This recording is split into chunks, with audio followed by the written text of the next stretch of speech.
Bam! Okay. Okay, I think I'm live now. Alright. Alright. Super loud. Let's see. It's squid time. It is squid time. Hello, It's everybody. squid time. Welcome to my first time playing Splatoon 3 in about 7 years, and Splatoon 3. It's been 7 years since I played. No, it's Splatoon 1. I haven't played Splatoon 1 in like 7 years. It's actually been 15 years since I played Splatoon 2. I And can't I'm believe finally back in it Splatoon. with Splatoon 7. I can't believe Splatoon 3 came out 25 years ago. We haven't had a new Splatoon since. I know. It was actually about Miyamoto going to a squid market in 1986, I want to say. He was so moved by seeing the colorful squids on display that he wanted to make a game about it on the NES. He didn't make this game. Yeah, Ayako Goku and Nogami made this game. Well, no, Nogami's the scientist dude. My joke was Kyogoku, but... But yeah, this is probably gonna be the last time I play this game too. At least the online, because this thing shuts down in like 2 months. We're gonna die. But yeah, we are here today with Mello, my good friend. Hello, from high school. Yeah. From high school and Super Smash Bros. 4. Yep. Alright. I missed doing this. Jumping on the trash can up to the second level in the plaza. Oh, really? That's a thing? I have a lot to learn. Trash can. Alright, thank you, Robbie. I have an echo, so I'm gonna have to, throw on headphones, I think. Alright. And yes, I did start the stream early. But that's okay. Did you... Better than being late. Yeah, God forbid anyone was ever late. Yeah. God forbid anyone actually watches this shit. It's gonna be a lot of waiting. Everyone watches this. So... A lot of squid jump. So, Spencer and I... You know Spencer. I do know Spencer. We streamed... Yeah, so we streamed Ocarina of Time Randomized the other night. And we have, like, an inside joke where both of us love the off-brand Cars movie, A Car's Life. And sometimes I just kind of play it during the stream, like, in random intervals. But the problem with that is when I actually play the footage, I can't hear the audio from the movie, but the people watching the stream can. So I accidentally forgot to turn off the video, and I basically just, like, overlaid Spencer's stream on top of it so I didn't see A Car's Life was still playing. Ideal. So, for the first, like, 45 minutes of the stream, you could just hear the entire Cars Life movie in the background, and I didn't notice. And now that stream has, like, nearly 1,000 views, and I'm like, why the fuck, why is it this one? Why does it have to be this one? You gotta love how it just barely qualifies as a movie. Yeah, oh man, the Miiverse. I want to post the Miiverse. You're not allowed to post to Miiverse. Ever again. Oh yeah, there it goes. I need to listen into this echo, because I can't actually find my physical headphones. Yeah. Or what do you call it? My wired headphones. I can't find my jacks. So unfortunately, my Wii U does not want to connect to the internet, so I don't have my Splatoon data anymore. Yeah, we die. Which sucks, because I had a lot of really good gear and weapons. So I have to use Nyx's Wii U with a brand new save file. And I just got kicked out of the store because I'm not fresh enough, apparently. You're too poor. How do I get the Octo Brush? What level is that?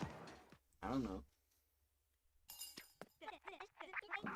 Oh, you just bought... Oh, I remember you telling me that. Yeah, so here's the thing. So Nyx hasn't played any Splatoon game other than 3. Yeah. Well, I can get the roller at least at some point. Oh yeah, you can't speed this up, you just gotta mash A. We have quadruple echo potential right now. Oh. That's not... We'll be fine. That ain't good. Make it 0 okay. echo. Okay, what level is the Octo Brush? Okay, Ink Brush. Ink Brush is level 8. Should still work. Say something, chat. Where's the Octo Brush? Oh, there it is. Level 12 for the Octo Brush. Okay, that's the goal. Good luck. That's the goal. I'm level 2 right now. I played 2 games last night just to make sure everything worked. It took like 5 minutes to get into a game. It was insanity. I really miss old Mahi. I played Mahi last night, and it was that's like... right, the killer whale is... Mahi is just so much better in this game. I'm just, like, seeing some of the weapon stuff and remembering what you told me about, like... Yeah, because you've never, like, really seen this game, right? No. Hey, Skippy. He's fine.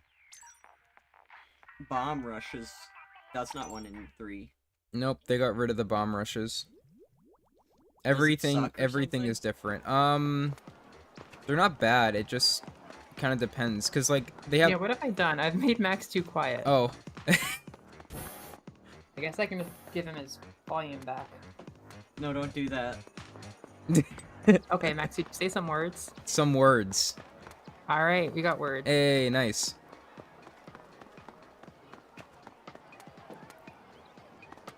I keep seeing the stickers of, like, the eyes on various objects, and I keep expecting them to, like, come to life. It's Banjo-Kazooie. Yeah. So yeah, while Mello's getting set up... Alright, now I think we're good. Okay. I feel so strange. So yeah, yeah, it's weird using my headphone, but we are using this now. Are you sure you're good? Cause I said that like a while ago. Oh yeah, don't worry. I was looking back at Oh, yeah, don't worry. Don't worry. Yeah. Okay, I was like, oh. Max, why are you talking to the old man? Because I wanted to show you the story mode stuff real quick. That was actually my impulse too. Oh, we should go in and check out the stages in the training mode at some point. Single player speed Is that a run thing? race? Maybe? Yeah, I think you can if you go into what is it again? There's like some lobby thing you can do where you can Is it? I'm gonna check out the like co-op zone. I think it is. I think it's that. Oh god. Yeah, you guys can do it with like a Wii remote and a Pro controller. Right. Yeah. But then I think I'm gonna be stuck to solo, which is kind of fun. I mean, as long as I can get in there, it's kind of fun. Oh no, waiting for opponent. No, I need a friend. Okay. Can't do Yeah. this Hang alone. on. Are you in the main lobby right now? I am in the main lobby right now. Okay. Hang on. Let me join. Alright, while we're doing this, I didn't introduce. This is Max. Hi. Max introduced me, but I didn't introduce Max. This is Max. He's a friend from high school. He's a friend from high school in Smash 4. And then this is Phoenix, Max's partner. Hello. And he's hopping in because he loves Splatoon and wanted to hang out. So we've actually got double guests today. I'm making a friend live. So something I want to do, if possible, is I want to introduce Nyx to all of Splatoon 1's bullshit. Because there's a lot of it. Bullshit hunt. Okay, so just join friend.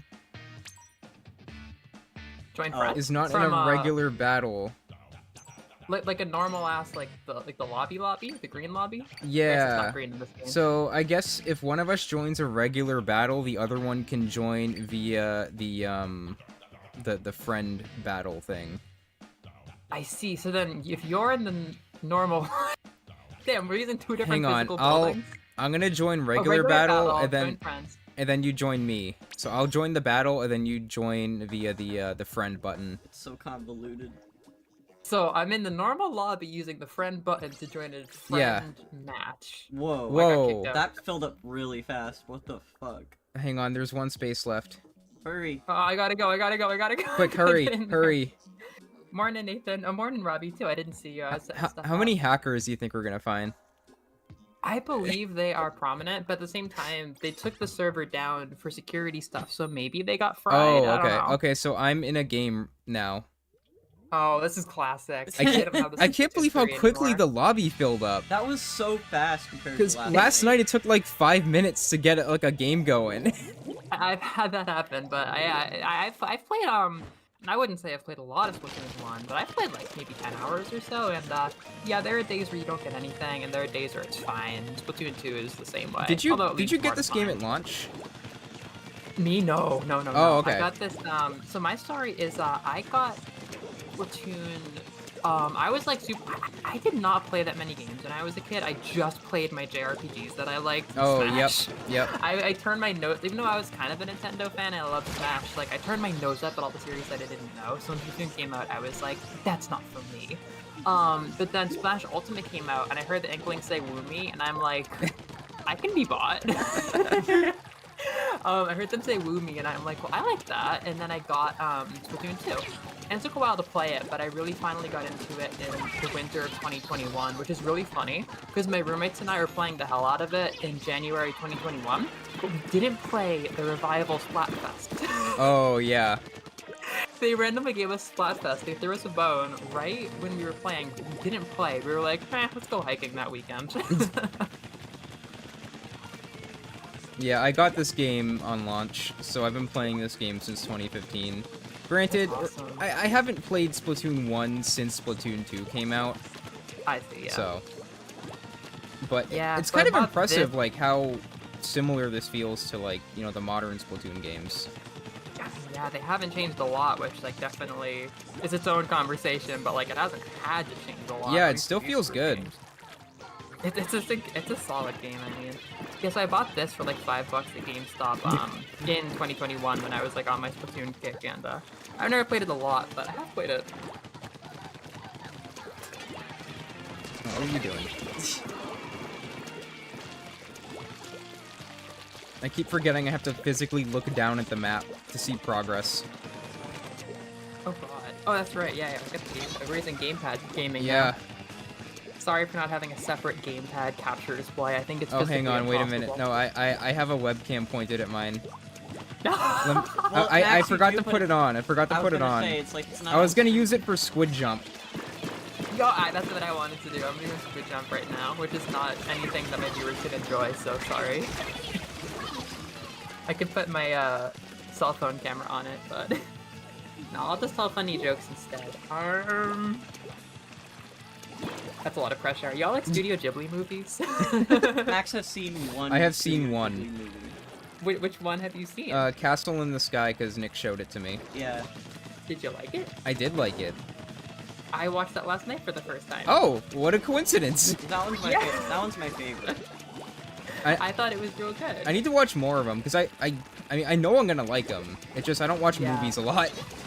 I know. I do not watch movies much either. Yeah, I've watched a number of Ghibli movies, and I thought it was pretty great. I enjoyed it a lot. It was a lot of fun, and it reminded me a lot of Dragon Quest, and it also made me feel like every single idea for the Breath of the Wild games came from Studio Ghibli. Yeah. Oh yeah. Oh Yeah. yeah. No. Totally. It's fun. It's fun as a Zelda fan to watch a YouTube video and have some guy be like, the concept for the Divine Dragons actually came from Porco Rosso. But watching Ghibli movies and realizing that everything you like from Tears of the Kingdom was done before, acts kind of disappointing, to be totally honest. Like when I realized like the glowing necklace fall, like the sage crystal thing with Tears of the Kingdom, when I realized that was a scene from House on the Sky, I'm like, that's like different than an homage. That's like, I don't know. Yeah, that's the same thing. Like that's the same thing. All right, I joined you. I'm in. Yeah. We're finally together. I had to twice. leave the lobby to change my weapon, and it felt really weird. Yeah, that's Hang on. Wait a minute. Yikes, what am I Squid even jump. holding? Hang on, squid jump time. Oh, I had to get the angle right. Okay. We do. This. Hang on. So my thing is, my weapons that I like are, I made the Blobber in Splatoon 2, and I still use it in Splatoon 3. And then like my first weapon I ever used, I got kicked from the lobby. You got kicked? I'm just alone now. Why did you get kicked? You said you wanted to show Nick the what was it, the weirdness of Splatoon 1? Here's some weirdness. Yeah. So uncomfortable gameplay experience. yeah, so Nix likes the blob in Splatoon 3. Really? I do enjoy That's the so blob. ideal. That's we are on the same wavelength, you and I. Try joining again because Blobbers everybody in else arms. left. I'm the only one left is Aaron, Joe, and me. Yeah, Everyone we're else back. is gone. Man, what happened? That is a spelling of Aaron I've only ever seen in Game Grumps context. Yeah, so I used Blobber in Splatoon 2, and then I picked up Tri-Stringer in Splatoon 3, which bodes not so well for Splatoon 1, because I don't have anything that I use. The first time I went back to this, I actually started playing chargers, and for a while I played short-range chargers, and I still kind of do, but I've kind of fallen off that, so I'm just going to be using whatever the hell, because these things are going to go extinct in a couple days. Yeah, I'm gonna try to unlock the Octobrush if I can, because that's been my main since Splatoon 1. I think I knew that. I associated that with you. Yeah, God, yeah, it was really they good in both... 1. It hasn't been as good since then, but I feel like in Splatoon 3 it's getting better just because they keep buffing its specials for some reason. Yeah, roundabout way. I thought it was pretty good in 2, like, because all I ever played was Turf War in 2, but I always got killed by it pretty good, so I was like, that weapon right there is pretty freaking good. Noreen has a good point that as soon as we mentioned Blobber, we got kicked off the internet, Oh, so yeah. I think there's some targeted harassment going on. This is blobphobia. I forgot that Blobphobia. Squid Jump had ice physics. Yeah, it feels like Ice Climbers inspired. Yeah, which we are yeah. uniquely qualified to say here, because I forced my friends to play Ice Climbers with me. Oh, how did that go? So we started it as a Celeste month tradition because I didn't know what it was, and I was like, this looks like Celeste. I mean, I knew what it was, but I never played it. Yeah, that game is made to hurt you. Like, that game wants you to be upset. Like, that game is, the physics are designed for frustration. Did you play the Celeste 64 thing? Not yet. Not yet. Yeah, yesterday I had some time, but I ended up just like playing Splatoon 2. But the good reviews are coming in and I'm excited. They're so quirky. They're like, we're gonna make a little game, and they take a week and they make an entirely new like experience of Celeste. Oh, hello Rowanak, welcome. Oh, hello Rowanak. Cats. Good to meet you. Returning to the lobby. Yeah, here we go. We're streaming frustration. Okay, do you want to join the game and then I can join you? Yes. Okay. We'll use that good Japanese Wi-Fi. Delicious. Delicious. Oh, are you gonna go to the Donkey Kong land when it opens at Universal? I'm gonna go eventually. Okay, because I think it opens in the spring. It is. Let's see. My thing is, for this year, I'm pretty booked on vacations. I just went to Osaka. I just went to Nintendo Land in September.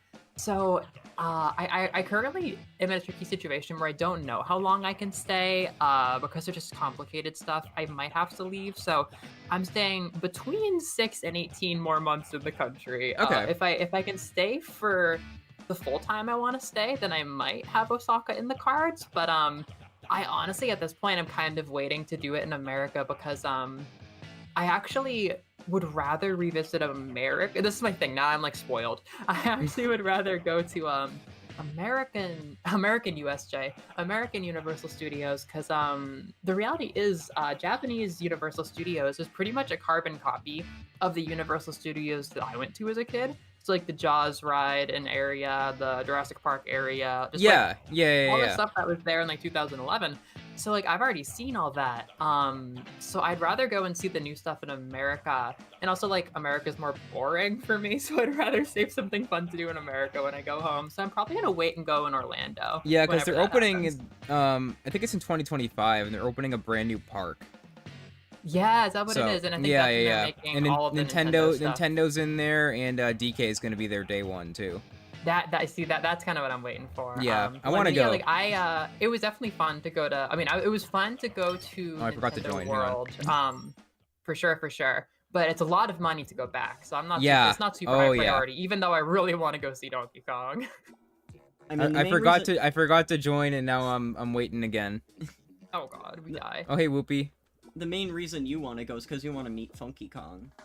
Well, Funky Kong's airplane is there in the concept art. It is? Yeah, it's like it's a gift shop.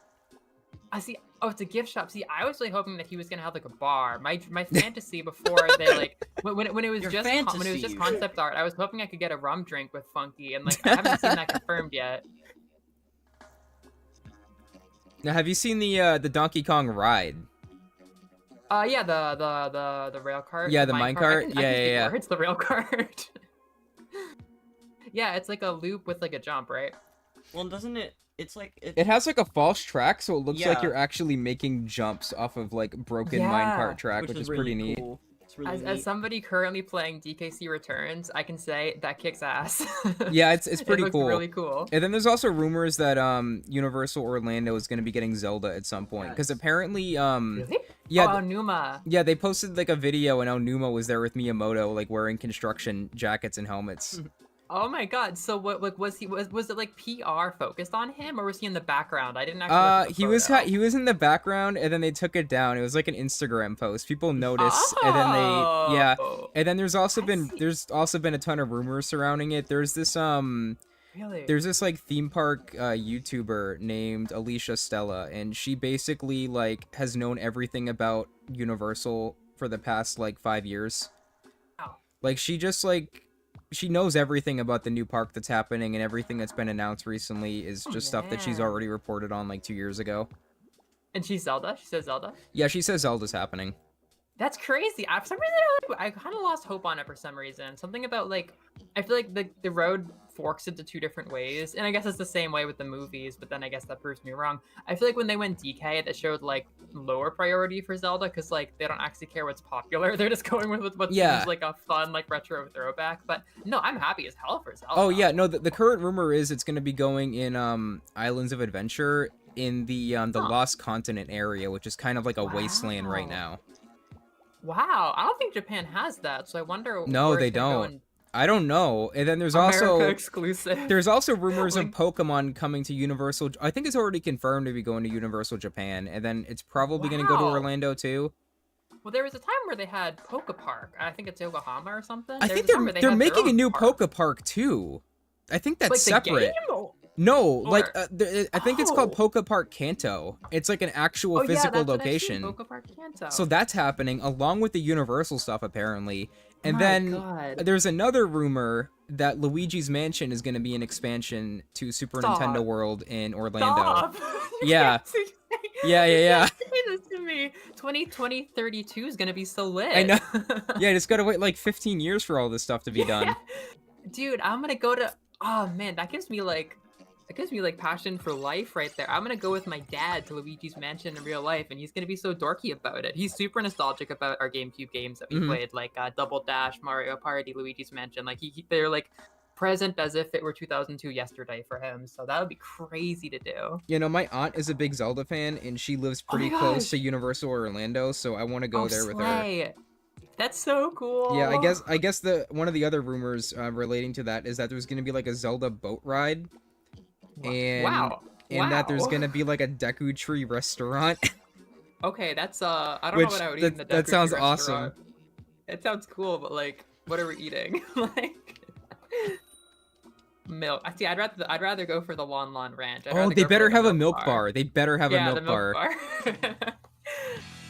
That's okay, awesome. I'm gonna try to keep the gamepad like in focus here, but I don't know if that's gonna happen. Yeah. Oh, there's the luck. Octobrush. Oh, I'm jealous. Someone has it. That's a beautiful animal. It's got really nice engraving. There's no vertical swing. I forgot. Oh shoot. Because I'm using the roller. Shoot. Oh no, that's awful. What am I even using? What is this? Oh, why am I using Mist? I have one vacation from Mist. Loopy says, I want to smoke a blunt with Funky Kong, to be honest.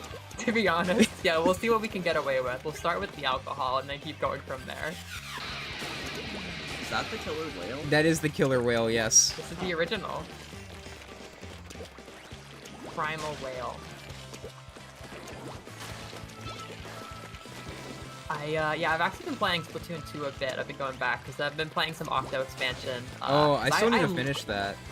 I love Octo expansion, but like it was definitely a bit tough for me when I started playing it. God. But now I've been making a lot more progress. It's really, really good stuff.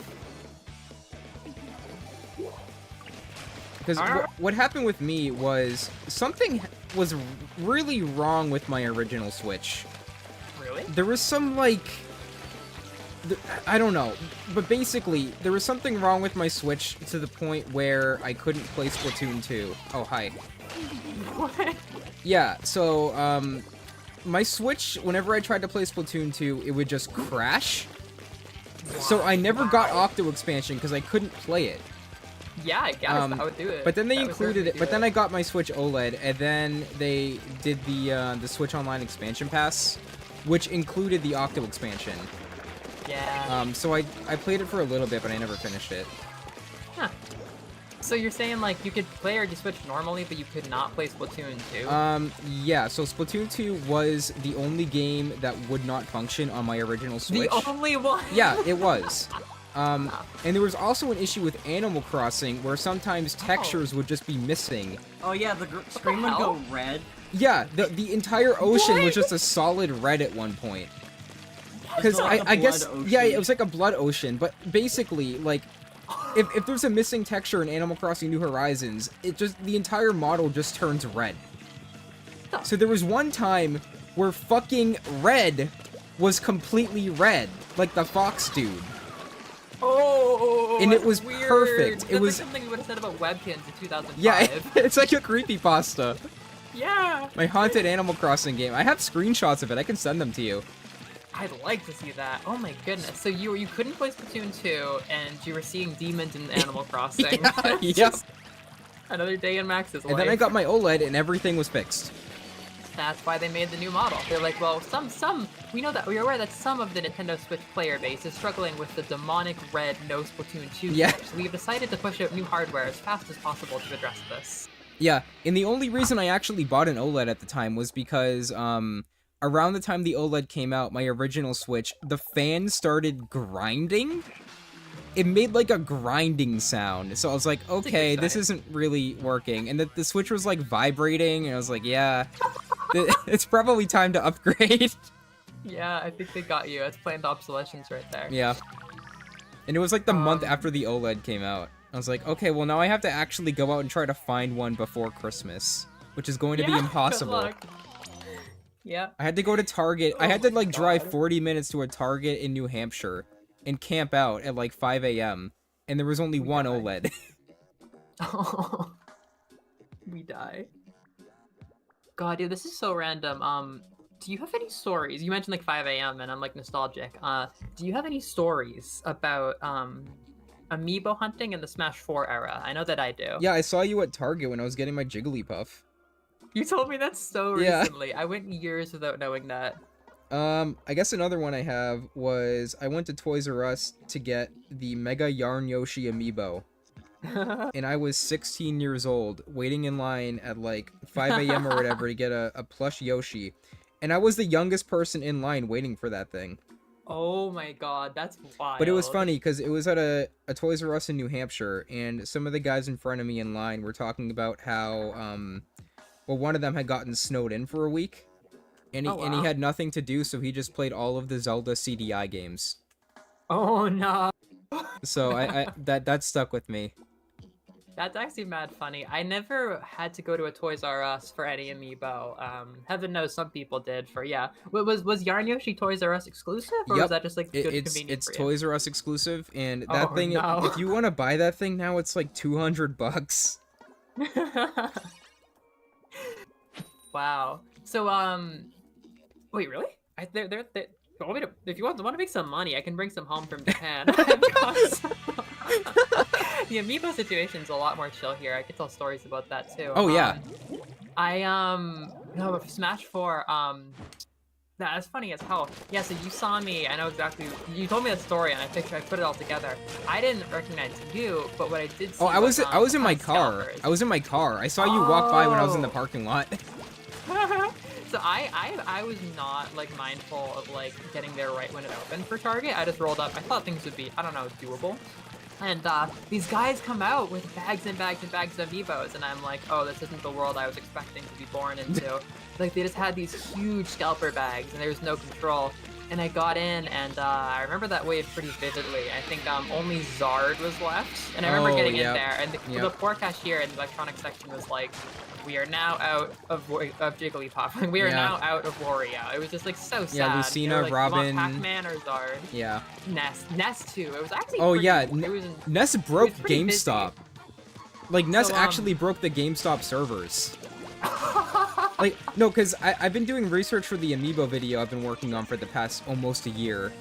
No way. Which, I mean, it hasn't been a full year of working. It's mainly just like, yeah, I have time to work on this. Yeah, I get that.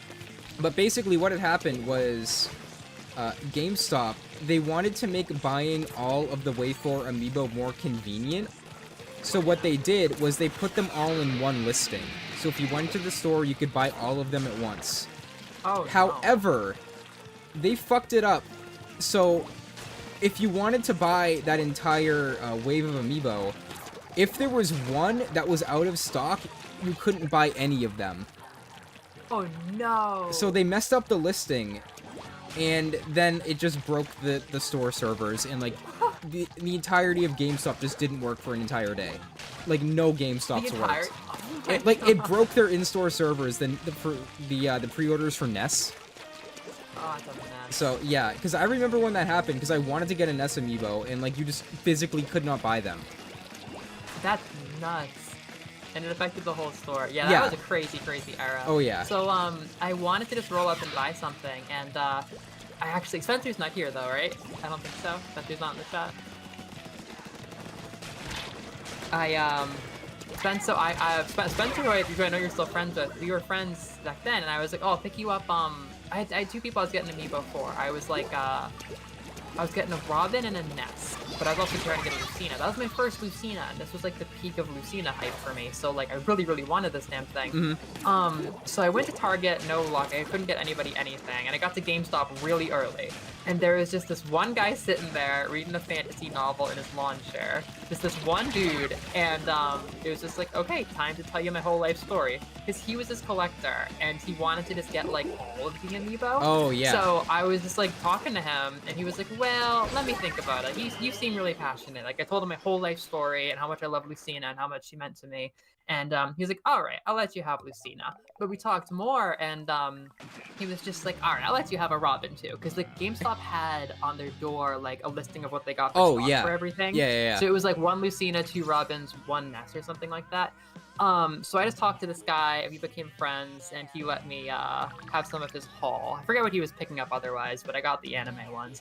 And then this other guy shows up, and he's like, he was such a cool guy. He had like this like cute like glasses, and he was like all in red. He looked like he was going off to some like electronics job or something. And he was like, "Oh God, I'm so glad I got here. Ness means everything to me. I've been an I've been an Earthbound fan since I was like 3. Like he's my favorite fictional character ever." And he did the exact same thing. And he talked to this guy and worked inside. He's like, "All right, I'll let you have a Ness." Did he walk away with any amiibo?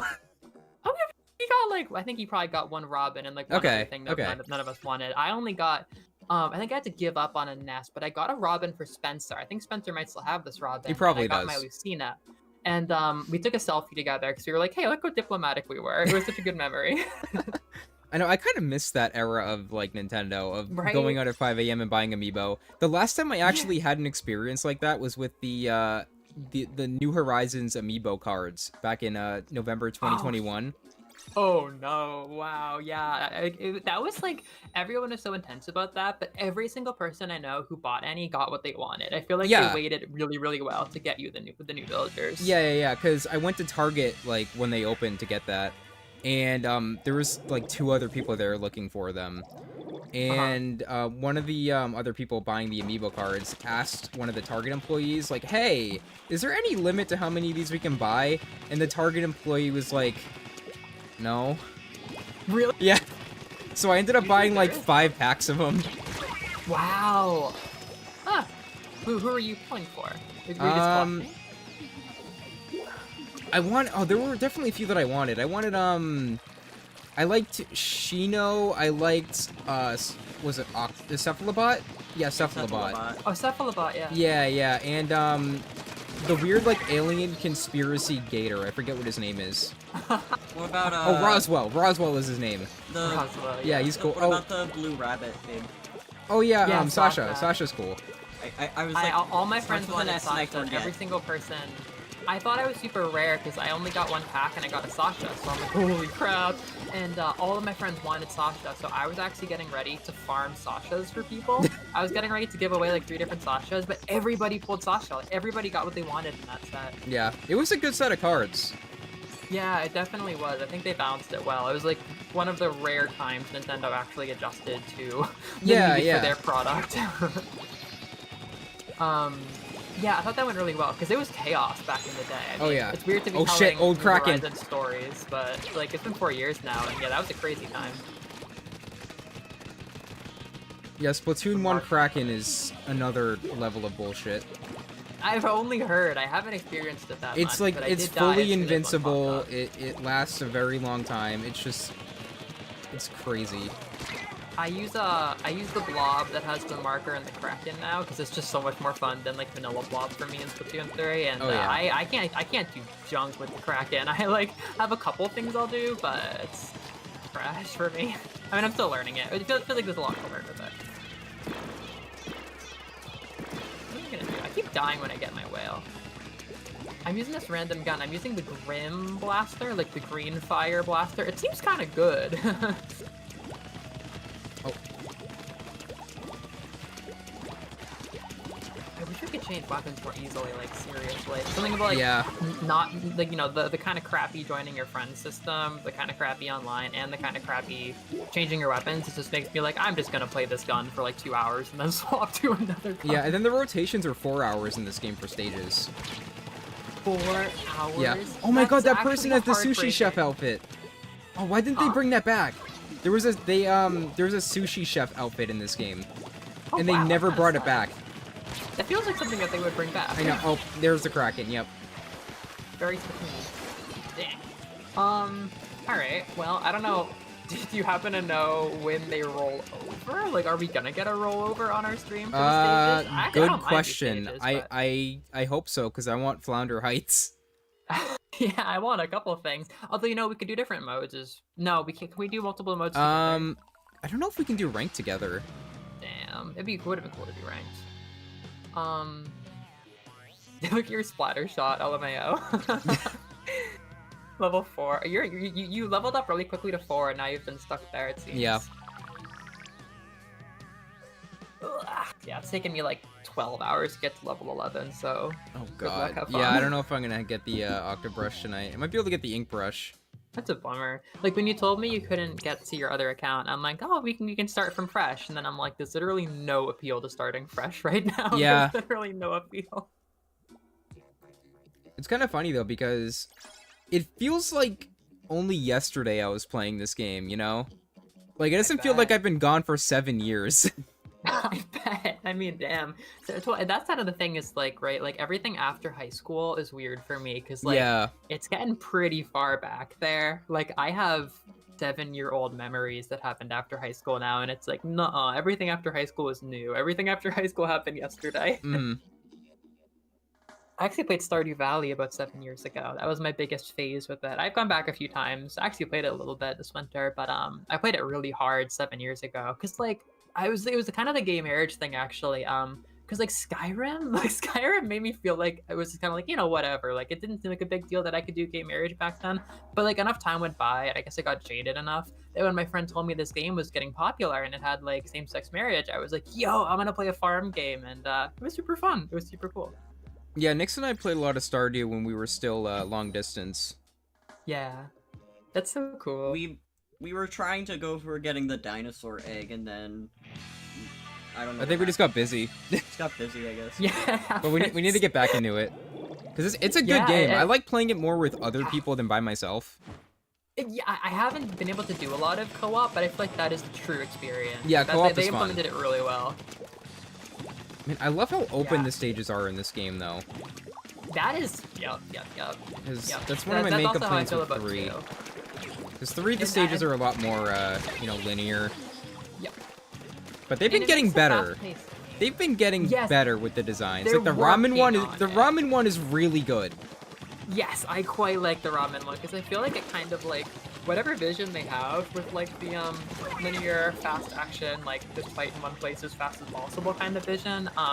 I feel like Robo Ramen does that, but makes it more interesting, which is good. Like the old Yeah. Manta Marina, like Romanta Maria, where you're like you're not really ever that far away from the action unless you're like in your base.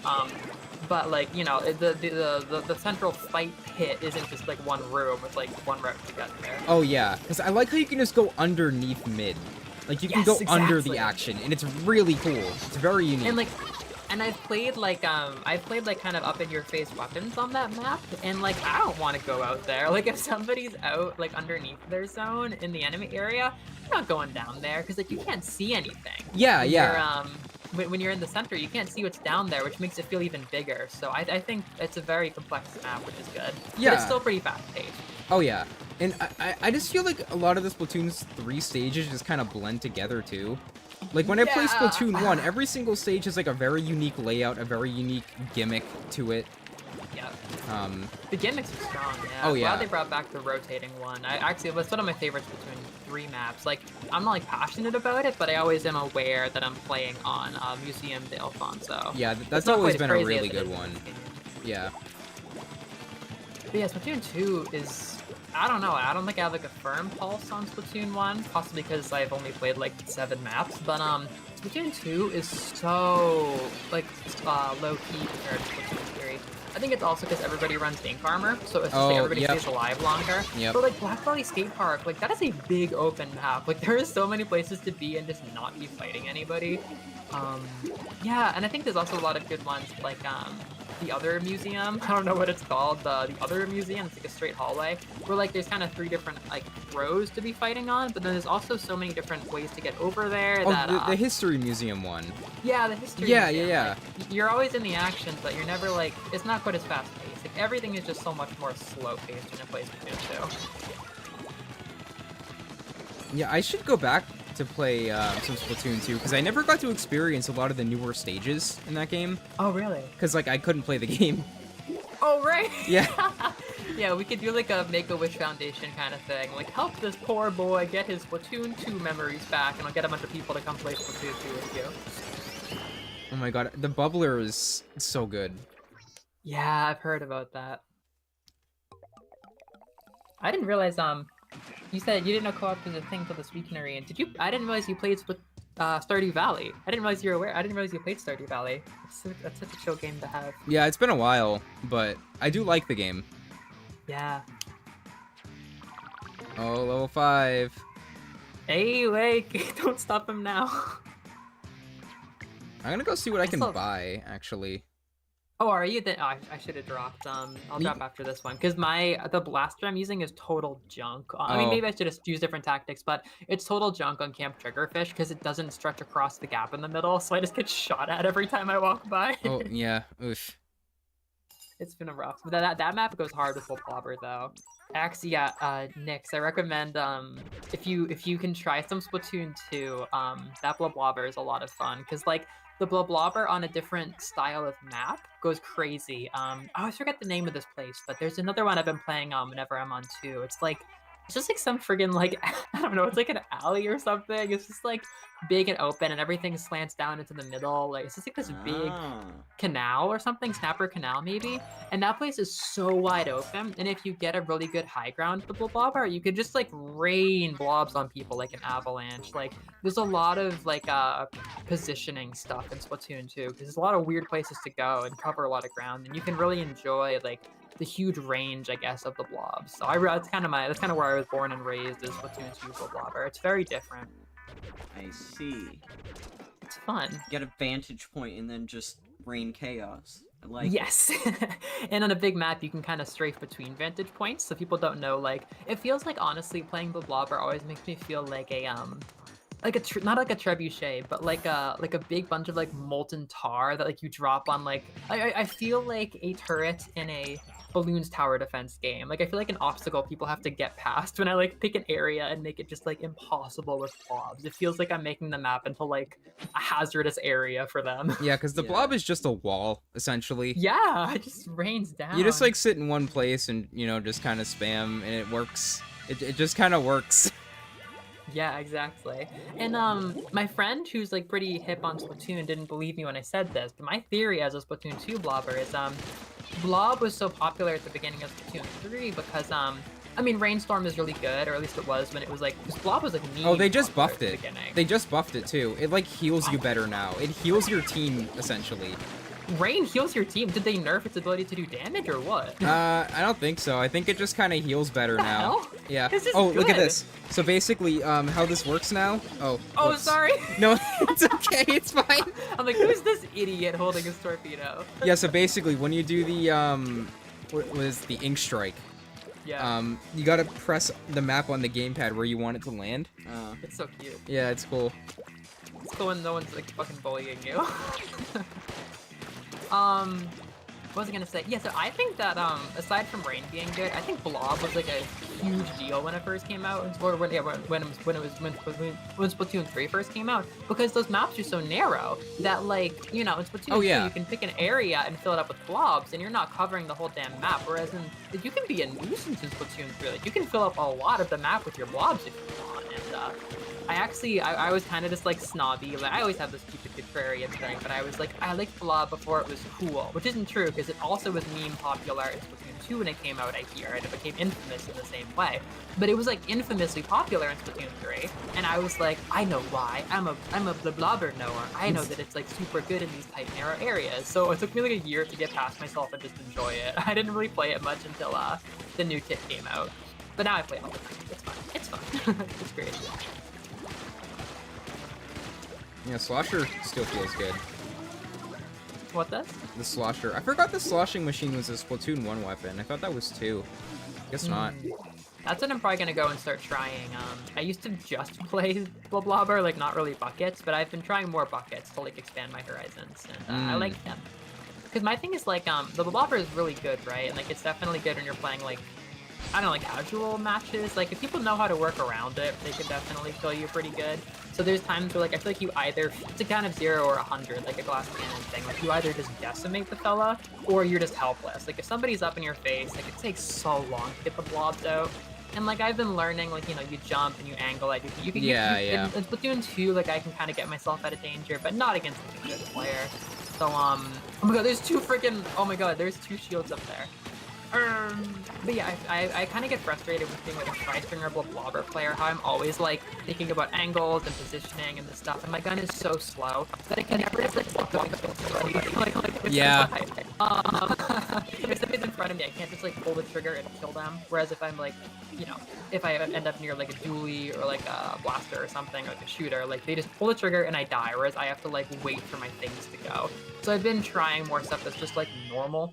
So I've been trying more just like normal buckets, because they play such weird weapons, honestly, those two. Yeah, I'm more of like a short range or a short mid-range player. So when I play bucket, I usually go for the what is it, the tri bucket, whatever it's called. Tri-slosher. Tri-slosher, yeah. I'm gonna hop out to the, looks like you're able to go shopping and then come back. Okay. It looks like. I think I'm gonna do that, see if I can get in back into your match before the next one starts. But if it doesn't, I'll be okay. That green hair is pretty good. I like that green hair. I feel like I've not seen that color in any other Splatoon. Yeah, some of the ink color combinations I think are unique to this game.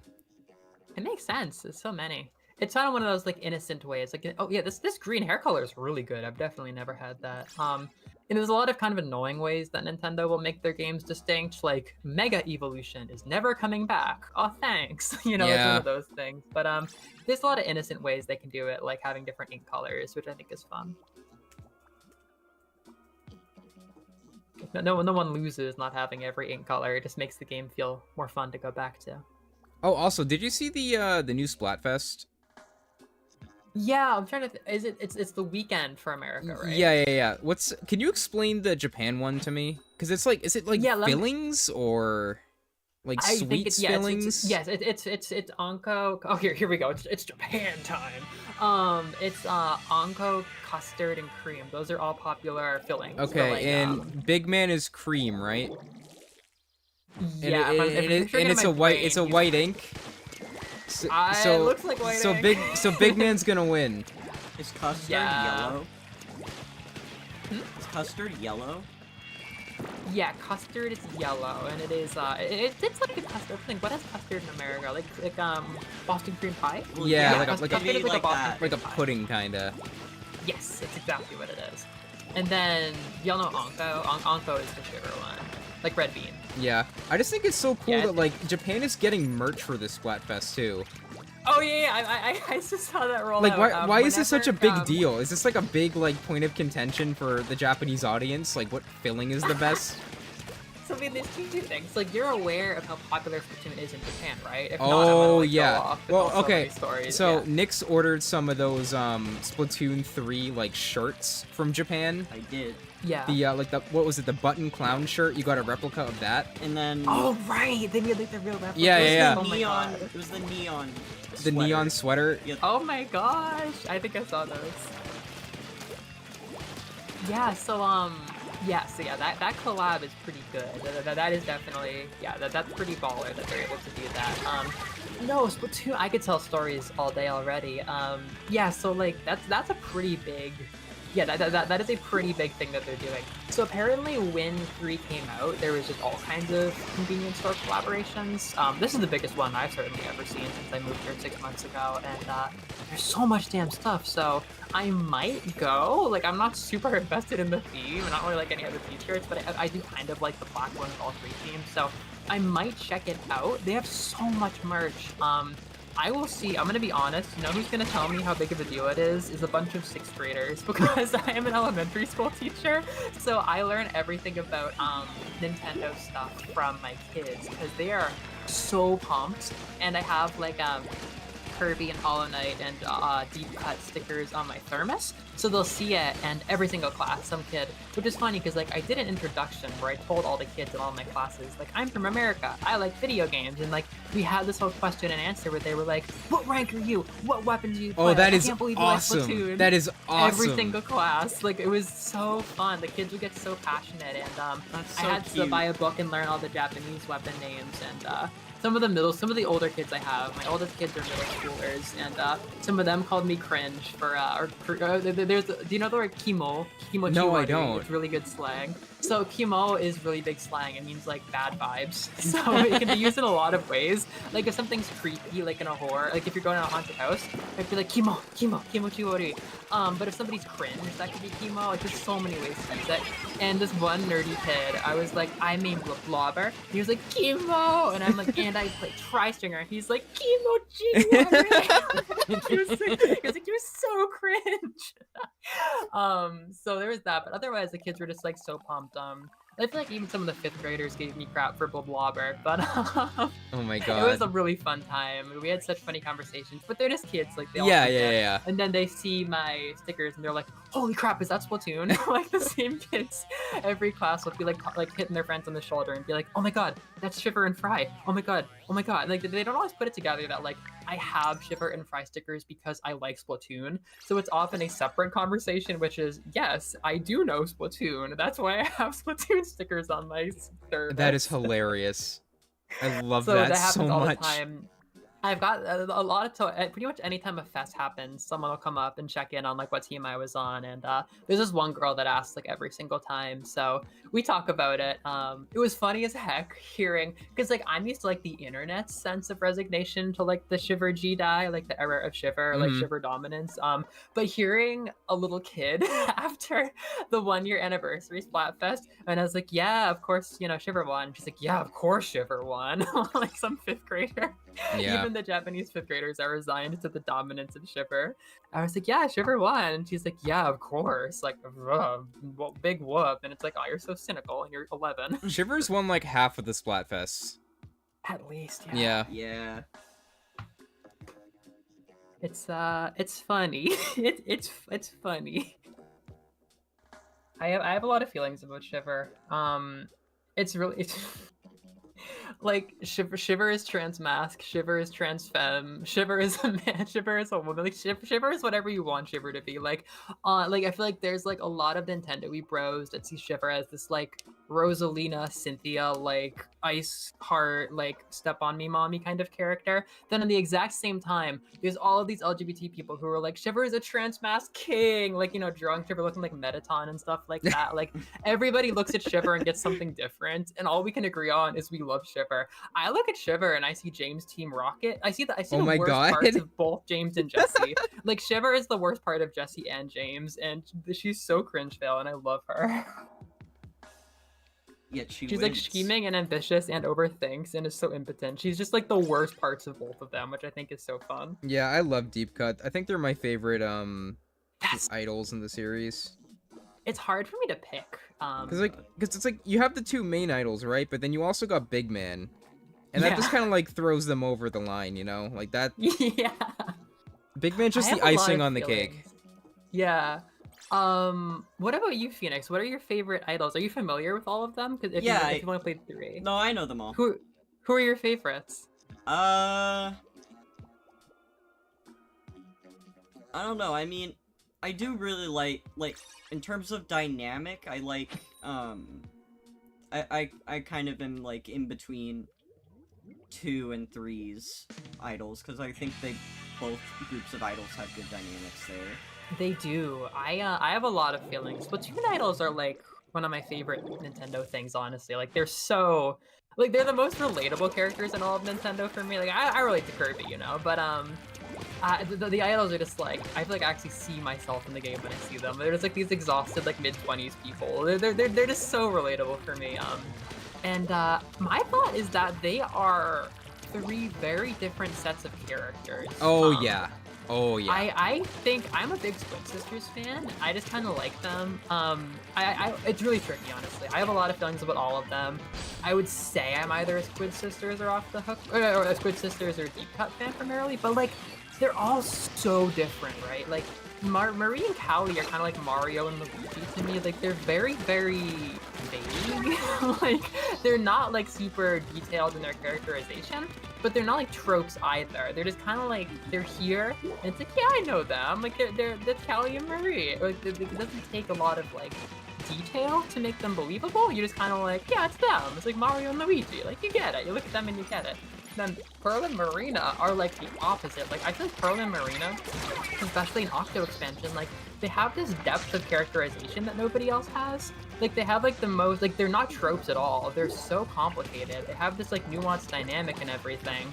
And like, I don't know, they're very, very real. Like it feels like they kind of function in this different world. Like it almost feels like there's a degree of simplicity with the other 2 groups, and then Off the Hook is like some indie, like some indie game creator's creation. Like they're just so fleshed out and they're so real, and it almost makes them intimidating for me because it feels like a different, like it feels like going from like one anime to a different one with them. Like they're very different. They're very, very real women. And then I think Deep Cut is kind of the most tropey, which I actually really enjoy. Like I feel like I've kind of seen these characters somewhere else before, and they are a lot more detailed than Off the Hook. Like I feel like there's a lot more characterization and stuff that's like specific, but they're not as like human as Off the Hook. Like Deep Cut is a lot more just like anime characters having a good time, and that's kind of my happy sweet spot. Like I think they're the easiest to enjoy, I guess, but I love them all, and now that I'm playing more Agent 8 stuff, I'm only gonna come around more to Deep Cut, so I probably should buy their amiibo while I can. Oh yeah, I got those. They're very hard to find in America. Yeah, I really liked the dynamic between Callie and Mary, just because Callie was just kind of like, you know, like a happy, kind of oblivious character, and then Mary would just be kind of like an asshole sometimes and break the fourth wall a lot. And I was surprised how mean she can be in Splatoon 1. Oh yeah, no, she's really mean sometimes. Yeah! This is the stupidest, most pretentious Japanese studies degree thing to say, but do you know about like the comedy stuff that they're based on? Like the 2-person kind of stand-up comedy dynamic that they're based on? It's they're based on a really classic Japanese comedy thing. No, not classic, like a classic one of like the last couple decades of I forget 2 of them, but Callie is the bokeh, which is like the goofball. Yeah. Like it's kind of it's like this straight man goofball thing. I didn't like fully get until recently, but there's a Splatfest that I think is actually named after it. So like they're very like, if there's anything that they're based on, it's just that, like, you know, they're based on this kind of like straight man goofball thing, which is like not exactly culturally specific, but it does kind of help me appreciate like what they're going for. Because like Marie, like I kind of understand her being more popular than Callie, because like oh, she's like, you know, she's lazy and she's like snarky and all that stuff. But Callie is just kind of like, she's the most like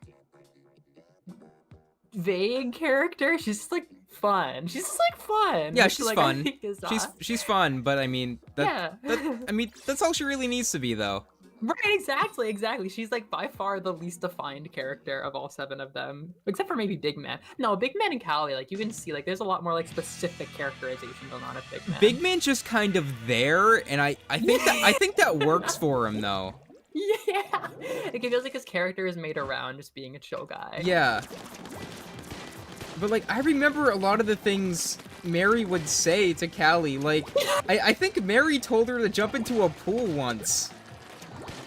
Like that kills them. Yeah.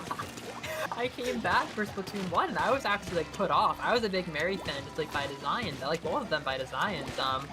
And like whatever tiny bit. Oh, it's, you know, I love Mary because of like her for whatever reason, which is so funny in hindsight. So like obviously Splatoon 2 is the first campaign I ever played. So like I didn't think anything of it. But now I've played all these other campaigns with like of the Squid Sisters doing commentary. Yeah. It is so funny that they let Mary do all of the commentary for an entire campaign. Yeah. Like that was crazy of them, honestly. That's just so funny that they did that. It's like I didn't really think much of her back then, but like I was familiar with her because I really like a story mode commentary that they did. But yeah, I went back to 1 and I'm like, this is uncomfortable. Like this is too mean. Have you finished the 1 story mode? No, I actually haven't. Oh, you I'm not haven't? in the crazy rush. Okay. But I played a little bit. Because I think that's still my favorite story mode. I just feel like it's very... Really? Yeah, it's very simple, but I have a lot of, like, strong memories of it, and I feel like those memories are so strong for a reason, you know? That makes me really happy, honestly, because, like, definitely Splatoon 2's campaign is my least favorite one. I mean, I really enjoy the campaign, so that's saying something, but, it didn't make a big impression on me when it was, like, my first ever Splatoon content, and then I went back, and I was just like, yeah, this is, like, fine, I guess, but, yeah. I was worried that 1 would be even less memorable, but that's pretty hard. Yeah, I mean, I'm gonna play that anyway. 1's final boss is genuinely one of the best final bosses Nintendo has ever done, and I think it's still the best final boss in the series. That's wild, because I thought 3's final boss is really cool. It's a really good spectacle, but 1's final boss mechanically is just so strong because it uses all of the mechanics from the single player. That's cool. And it's just extremely well designed. Yeah, I'm looking forward to that now, honestly, because like I knew a friend who was hype about it, but then I did like the Splatoon 2 DJ video, and I'm like, this is cool. But, like I didn't exactly have like. Yeah, no, I remember being disappointed in Splatoon 2's final boss when I played it. Really? I yeah, thought it was pretty cool, but I wasn't like blown away. Yeah, well, I think it's just because I was comparing it to 1's. Yeah, that's crazy. I mean, I had a friend once sit me down when I was getting into Splatoon, and just showed me that boss fight, and I wasn't like super wowed, but like I wasn't really in it, you know, like I didn't have, like, build up and everything. I remember. So I'm looking forward to that now. That's all we're gonna have going for us. Oh, April. Yep, that's it. It's funny because even though I didn't play Splatoon 2, I actually remember people talking about how underwhelmed they were by the final boss. That's funny. That's one of those game mechanics, right? Yeah. Yeah, there's definitely some stuff I remember. Not a lot, but there is definitely some stuff. I remember people talking about how they didn't like Pearl's design at first pretty vividly. Oh, I love Pearl. Pearl was great. I know, right? But I remember I saw a lot of backlash to Pearl's design when it was first revealed. So I kind of had that in mind when Fry got revealed, and a lot of people didn't like her design. And I'm like, y'all are gonna literally, because like every Pokemon generation we understand, you're gonna say they look like Fakemon, and then you're gonna love them in 3 years. Yeah. And then people did the same thing with Fry, and I'm like, y'all just did this with Pearl. Like, don't even embarrass yourself. Like, you're literally gonna come around to her so soon. You love her and her big dumb forehead. Shut up. Yeah. Yeah, Pearl and Fry both have, like, pretty large foreheads. Yeah, it's just like, I don't know, it's just character design. It's just, I guess it's Yo, the art, Dad? I thought the art style, but... Yeah, we're playing with Dad. I killed Dad pretty brutally, actually. Oh, man. Dad. He's gone now. Patricide. Noreen, yeah, Big Man is kind of like the runner-up to Fry. Big Man wins a lot, which helps create the third dynamic, which is that Fry never wins anything. There was a good chunk of time where I chose Fry's team, like, every single time because I just, you know, I liked the team that she was placed on. Yeah. And I just never won. It took me until the Zelda Splatfest to win. Yeah, because it's because I chose Shiver because I liked Ganon. Yeah. Like, I'm not loyal to any of them. I just choose what I like best. And it just so happens that, like, the first time I won was because I just happened to be on Shiver's team. Yeah, I'm kind of the opposite where I started off picking based. Oh no, I do pick based on theme. I do ultimately pick based on theme with like a little bit of consideration of the idol. Yeah. But I have picked Fry for the last like 8 Splatfests. It's just every single time, whatever they give her ends up being what my genuine gut answer is, and I always enjoy the feeling of being on Team Fry like an underdog. So I've been Team Fry like the vast majority of the times, but I started off with like Shiver, Team Rock, like I actually streamed it and everything. Then I guess we could go through all of them. I was Team Fun, which I think was Big Man. Yeah. Yeah. Team Fire, which was Fry. Then I was Team. What was it? Was it Hug, Handshake in the winter? I was Team. Oh, I should know this. Hug, Handshake, High Five. I was probably High Five Fry. I want to say. I don't know for sure. But I do remember all of them. If I were to look at them, I remember all of them. And I picked Big Man the least. I'm like, he's kind of the only idol that I'm like neutral on. I don't know. I don't have a lot of feelings about Big Man. I almost didn't buy his amiibo, but when it came down to it, I was like, how am I not gonna buy Big Man? You can't amiibo? just I'm buy not like heartless. you can't just buy, you know, like 2 of them. You gotta get Big Man. You need to get all 3. I know, and I was so close to not. Well, the funny thing is, I was so close to just doing Shiv Fry because like I love Shiver and Fry. Like, it's one of my favorite idols. So it does create an awkward thing. But to be honest, I was so enamored with the idea of having those 2 amiibos. I didn't think a lot about Big Man. And what that has meant is my only Splatoon amiibos are Squid Sisters and Deep Cut. So what happens is I'll often have Shiver and Fry in one place and Deep Cut Big Man cheating on them with the Squid Sisters somewhere else. So the vast majority of the time, it's Squid Sisters and Ian BGM in one place, and then Shiver and Fry on another shelf. So in the end, I feel like maybe he won? I don't know. So in Japan, you could buy them separately, because I know in America, like, they were exclusive to a 3-pack. You had to get all of them. Idea. Yeah. No, they're all separate in Japan. That's interesting, honestly. I wonder what the thought process is for, like, you know, packaging amiibo and deciding whether or not to put them in, like, a, you know, a triple pack or not.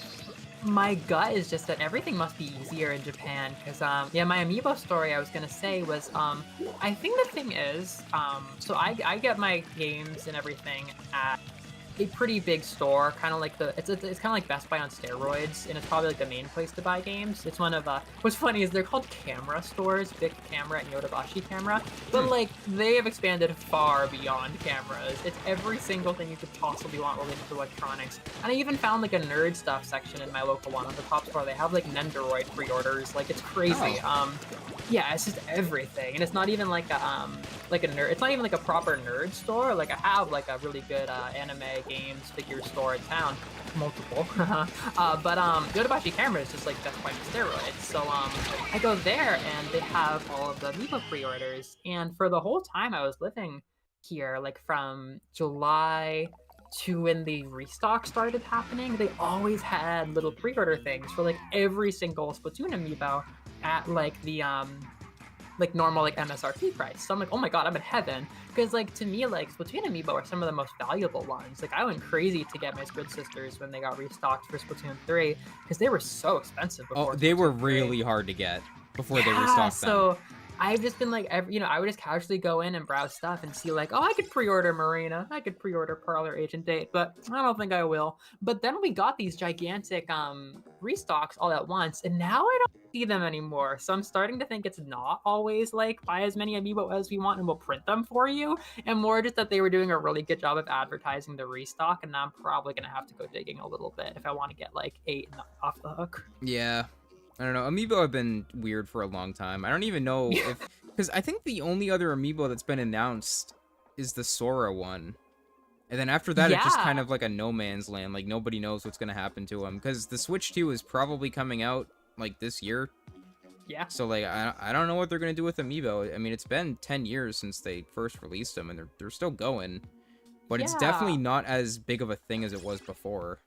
Well, it's funny, because I actually feel like, I feel like there was a deader time than this. I feel like at the beginning of the Switch era, in my views, I feel like there was a time where they gave less of a shit. Like, I feel like there was a time in like 2019, 2020, where like they just weren't really making them. And like 2018, like I can't think of any amiibo that came out in that era personally, except for maybe like the I think there were a few ones. Smash Bros. Amiibo from Ultimate. Oh, sure. Yeah. Right. So they were doing all the Smash ones. But my thought is, starting with like the part of the Switch era where I really kicked into high gear, I was shocked by like Metroid Dread amiibos, like Tears of the Kingdom amiibos. What was it? Like, I mean, Splatoon 3 was really big. Yeah. Like I feel like a lot of things, like more things than Skyward Sword HD, although that's a contentious amiibo. I got it for I was $5 surprised by, at GameStop. Yeah. I waited for the was sale. shocked. Oh no. I was shocked by how many things got amiibo in the last couple years of the Switch. So I feel like in a way they've been amping back up, but that's kind of like my observation from like, I felt like they died and then they got back into it. Yeah, because like Xenoblade 3 came out a year and a half ago, and the amiibo just released like last week. For some reason.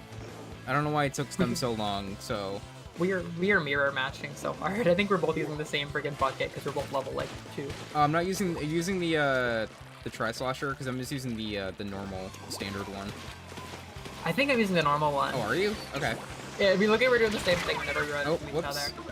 Yeah, so I guess I didn't think about like how long it takes to make them, but I was more just like, it's crazy to me that they even made Xenoblade amiibo. Like, yeah, I didn't think they were yeah. going to, because usually amiibo release alongside the game they're based on, not a year and a half later. That is true. That is true, isn't it? That is true. Oh, they feel like Splatoon had a really big delay. Yeah. Deep Cut was a year after. Well, yeah, because usually the idols come out later. Like, they have a wave of amiibo, and then the idols come out like a year later for some reason. Right. This is random. I thought Nathan mentioned the idea of shipping with amiibo sounds like peak behavior, and you're right about that. Like it's like everybody's pretty much like pre-packaged. Everybody's pretty much like pre-packaged in terms of shipping with the Splatoon idols. But I think one interesting thing is what do you think about like gender with the Splatoon idols? Like, do you think Big Man's the only man idol we're ever gonna get? Because I feel like Splatoon 4 or 5 is gonna get more idols. Like, do you think we're gonna get 2 girls? What do you think's gonna happen? Because I have a lot of different thoughts about I honestly have no idea what they're gonna do. We just get 4 amiibos that don't have gender. I hope we just get some like new species. Like, it's not even a squid or an octopus. It's just like something else. Just like, yeah, pull up one of the bands. Just like a bunch of like creatures. Are y'all hip to like the slap bands? Do you know? Wait a minute, hang on, wait. What if we get like a boy band? Oh my god, that'd be so funny. funny. It's possible. It's possible. I have a thought about Splatoon 3. If y'all know the y'all know the slap bands characters? Sort of. I'm vaguely, a little bit. Yeah. So there's these 2. I always forget one of the guys' names, but there's this band called Despair.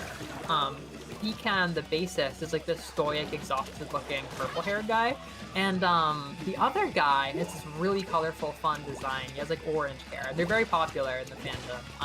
So there's these 2 guys. Like, Pecan's been around for a long time, and he left his band from like Splatoon 1 to do Despair. They're a pair, and they do music, or they were doing music in, it must have been Splatoon 2.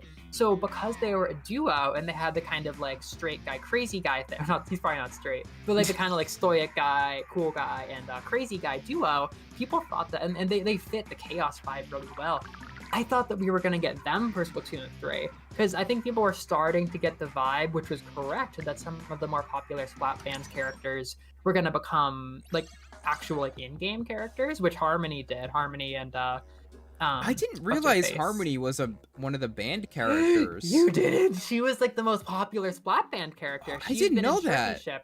So do you know the band Anamanaguchi? They make music for Scott Pilgrim and stuff. They're like chiptune rock. She makes all the music that sounds like that. She makes all the like mermy. That's Harmony. That's always been Harmony. Oh, like, interesting. The song is like, mermy. That's Harmony's voice. She sounds like a little 8-bit thing. I love how the Splatoon, like, I watched a video at one point last year where it was going into the lore of the Splatoon brands. That's good stuff. Wow, yeah, like, I don't know a lot about that. Like, it's just crazy to me how much lore the bands of Splatoon have, and the actual like in-game brands.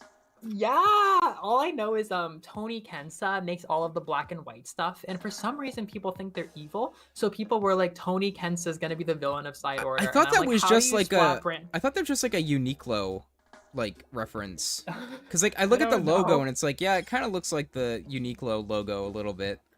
One of them definitely does. Although I feel like the one I'm thinking of is all like black and white, which is not very Uniqlo. Like I No, bought Yeah. my cardigan it's a for red and work at white one. Uniqlo. It's just kind of like a normal. It's like the Gap. But Yeah. I for some reason people were like, "Oh, Tony Kensa's evil." Like for some reason people were like, "Tony Kensa's evil," and there's this character Okay, in I something figured it out. Scrolls that's like this like bleached crab. So I think Tony Kensa's the villain of Side Order, and I'm like, how are you Splat brand people like so aware of stuff that you're saying Tony Kensa is gonna be the villain of Side Order? Mello, so I looked it up.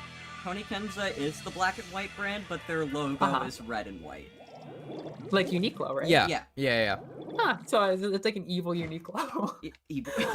I don't know how evil they actually are, but this is like one person's theory. So I don't know a lot about Splat brands, but the bands I know a few things. Like I know the popular character is the Splat bands, and so Oct Deadfish. Do you know Yeah. her? Yeah, She's yeah. the one, yeah. Yeah, so she's that's in Side another Order. harmony. She's in Side Order. Yeah, so they're really going with it. So I thought that Ekan and his boyfriend were gonna be a new duo, and the big change for 3 was gonna be that there's gonna be a boy duo. But now that they've done a boy idol and he's an animal, so I mean this is kind of another thing. Is like I know a lot about idol culture in Japan, and there's a lot of rules about how much boys and girls can mix with idol stuff. Like Huh. the idea is generally that there's a lot of rules about like. It's very sexist and stuff, unfortunately. But it's like if you've ever been a fan of idol stuff, which I certainly have been, you learn about it, and it's like generally like boy idols can't like basically idols can't be public about their relationships. Like girl idols, like if they get found out that they have a boyfriend, like that can cause a huge scandal. And there's very few mixed gender groups because people don't want to get the sense of like my girl's talking to another boy. It's all this very like sexist like cultural garbage, and it's very very weird. But it manifests in all of these games that have idols where like you don't see them with people of the other gender because of like weird like self-insert fan stuff. So it really dominates dynamics. And I feel like it's a big part of why Big Man isn't a squid. Because if Big Man was a squid right. or an octopus, Yeah. people would be shipping them with all the girls. Like that's just like how it would happen. But he feels a little bit more removed as an animal. And like I've looked at the concept art and they tried out a lot of different like animal goofy mascot type looking things for him, but they never had a design for like an octo or an inkling. So my thought is like Big Man is kind of what I would say is inoffensive. It's not my personal feelings, but in terms of the creators and like idol culture, he's pretty inoffensive. He's a sidekick. Right. He's Scooby Doo. He's like, Scooby Doo. Right, he feels like Scooby. Yeah. Like we're not gonna like have like this whole culture about shipping like every single girl with him. But if they do start making humanoid boys, then I think that is gonna be a different dynamic. And like I could picture, I mean, for starters, I don't think the Splatoon fandom will be hurt if this happens. But in terms of like company stuff, it's a big question of when they're going to actually do this. I mean, there's definitely a lot of deviations from this norm, but it feels like it'll be a moment once they break down the door of having boy, inkling, and octoling idols. So I thought they were gonna do it with 3. I don't think they would ever do a mixed group. It's so weird. But I feel like they could do 2 boys for 4. I don't know if they're gonna do 4 characters for 4, but they might just throw all the rules out the window and just make a bunch of animals or something. Like I think it might be that the rules we functioned on for Squisters, Off the Hook, and like half of Deep Cut aren't rules, and they're just gonna do whatever they want for 4, and that's fun. Yeah, I kind of hope whatever 4 is, it's a lot more different than the first 3 games, because I feel like Splatoon 1, 2, and 3, they're more like iterative than a lot of Nintendo's games tend to be. Yeah. So I hope Splatoon 4 changes it up a little bit, you know? That is, yeah. I want it to be goth. Like, whatever it is, I want a dark Splatoon. It's gonna be whatever the last Splatfest is, though. Yeah, exactly. We're gonna like, know. we're gonna know. So cool. That's what's I love cool. how the fans essentially vote for what the next game is going to be themed around. Yeah, like, they've been went doing so that much since further. 2. Yeah, because of Callie and Marie, right? Yeah, because people voted for Marie in Splatoon 1, Yeah. and then Callie ended up being, like, kidnapped in Splatoon 2. Right. So yeah, and I think Chaos and Order, they went way further. So Yeah, I think they have every reason to believe that the Final Fest is going to be the same way. But like, what are we going to be choosing? Like, what on earth are we going to be choosing? It's going to be 3 different things. What trio option? That's big enough to theme it's going to be and then I wonder if they're going to reuse the other ideas for like DLC, because that's what they're doing with Order. Order, yeah. It's like it's extremely crazy. The DLC comes out later this month, right?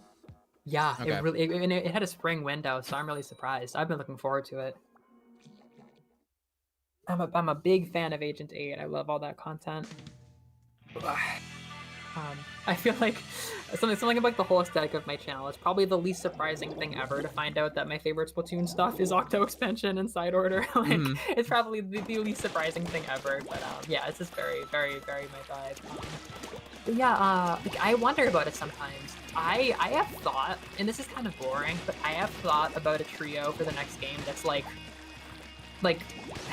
go back, stay the same, or innovate. Like, it's way too on the nose. It's way too on the nose, but that will be amazing. Right, that's like, do you tell want, us like, how to make the nostalgia? game. Right, exactly. It's like, do you want like nostalgia? Do you want like new and fresh, or do you want things to be just the same? Is it because of the trio thing? Like, what themes are trios? I mean, how could be a predicted chaos in order, but still.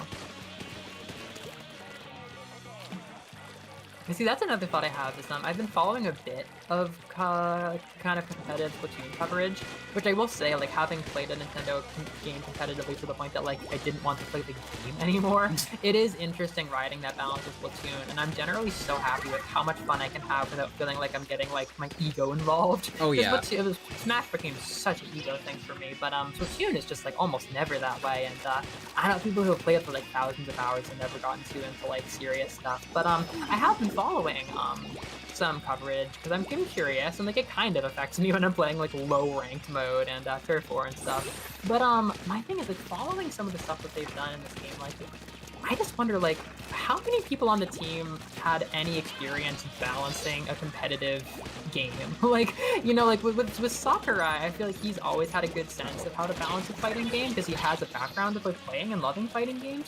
But like this was like the Animal Crossing team. Like, yeah. I just kind of wonder, like, with the way that Splatoon 2's metagame ended up being all shooter meta, like they actually left that game in a state where the metagame is to use 4 different shooters. And even in turf mode, casually, like my friends and I would be like sick of fighting shooters. I'm like, how many of you know how to balance a game? And like they've made these edits because they hear the fans. Like they can take fan feedback into consideration, but they've made these like very, very mild edits to stages, which makes me like, are you guys just kind of like winging it here?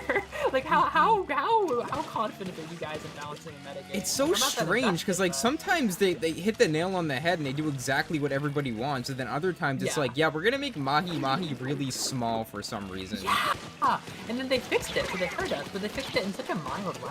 Yeah, it's not. It still doesn't feel like Splatoon 1 Mahi at all. No, it's a completely different. And then Hammerhead is completely different as well. And then they made Flounder Heights like shorter for some reason, and they took out one of the routes. It's like, okay, but why? And that's what makes me wonder, like, who has the impression? Who has the impression that Splatoon needed to be faster? Like, who had that idea, and have they ever made a competitive game before? like I don't know. Sometimes I'm like, I know you guys can make a good game, but can you balance a game? Like, I'm sure at this point they're getting more experience, but they do stuff, and I'm like, oh yeah, this is the Animal Crossing team. Like, there was nobody in this team that necessarily had a pedigree in balancing these kinds of games. Oh my god, Noreen. The final Splatfest is 1, 2, or 3. Oh. And you have to pick which game there's gonna rip on. Which game gets a port on the Switch too? The port. That's so Nintendo. They wouldn't port all 3. They would pick 1. Splatoon 2 HD. That'd be the most confusing package ever. I remember when they first revealed Smash Ultimate with like the Inkling trailer, and I thought they were porting Splatoon 1 to 3DS. Yeah. I was like, what is this? That's Arlo made that joke too. I watched his reaction to that. He made that same joke. I thought it was so funny. Okay. Who put that name? Oh, what do we have here? We have someone named George Floyd. Oh. Like, come on. Huh. Come on. Well, I am not qualified to say anything about that. Remember and respect the name. Well, yeah. anyway. That's the Nintendo Online experience right there, I guess. I was gonna say, I'm like, well, this is what Splatoon is in 2024. Yes, hello everybody. This is what Splatoon is in 2024. Yep. I'm surprised we haven't seen any hackers yet. Yeah, not that I've noticed. It's just been some straight up swashing. I thought that by now I would have a pulse on like how distinct this game feels, because like 2 and 3 I have a lot of feelings about, but this game's like, I feel like 2 slowed things down further. Like, I feel like this game doesn't feel as slow as 2, which means that it feels more fast-paced than 2 to me, which is a weird thought. Yeah, I also feel like it's the maps in rotation right now, too. Oh like, yeah, we're only playing these 2 maps. Yeah, no, there are better maps in this game. There are significantly better maps. Like, I played some of Mahi last night. I played 1 round of Mahi, and it was amazing. See, now I feel sad. When do these maps roll over? Either in 1 hour or 2. Not 3. Or no, I think it might be. Yeah, I don't know. We started at 8. I saw these same 2 at 8. Or sorry, my 8 a.m. So yeah, we will get a rollover by noon for me. 7 for you. Or something like that. Yeah, unfortunately, I think I'm gonna have to head out, like, probably in, like, 30 minutes, because we have to go get dinner. Gotta get... Yeah, okay. But, I don't... We should definitely look at the old maps, though. We should go into the, what is it, the recon mode? Can I join you for recon online? I think we can, actually. If not, then you can do it, and I can look at your stream. But Okay. I might do it separately, too. Because I remember Flounder was amazing, Mahi was amazing, what is it? Black Belly was fantastic. Is Black Belly in this? Yeah, Black Belly is a Splatoon 1 stage. Oh, skate park? Yep. I had no idea. I really thought it was Splatoon 2 for some reason. I guess it was the skater vibes. Yeah, I liked, Salt Spray. Salt Spray was fantastic. Yeah, I wanted to play Salt Spray today. Yeah, so the thing about Salt Spray is that it's the only stage in this game that isn't symmetrical. That's exactly what it is, isn't it? Yeah, so basically, if you spawn on the left side of the stage, since all of the Inklings are right-handed, you can actually peek around the corners and snipe people, or shoot them. Heck? And if you spawn on the Oh, right it's an side of the stage, advantage? yeah, it's literally an advantage if you spawn on the left. That's why it's so No wonder that dumb. never came back. And so I forget if they patched this out or not, but basically, at the mid of the stage, which is like on the top part, there is a moving platform, and on Rainmaker, you could just put the Rainmaker on that platform because the Rainmaker doesn't despawn in this game. So you can just like leave the Rainmaker somewhere, and then people just can't get it. I've heard about this, and if you have the Rainmaker in a bad spot, sometimes you just have to throw yourself off the map to get it back to neutral. Yep. That is such a hot garbage mess. So yeah, and the Rainmaker is different too. It's not like a bomb; it's a giant tornado. I've seen footage of that. Yeah, Yeah. that's scary.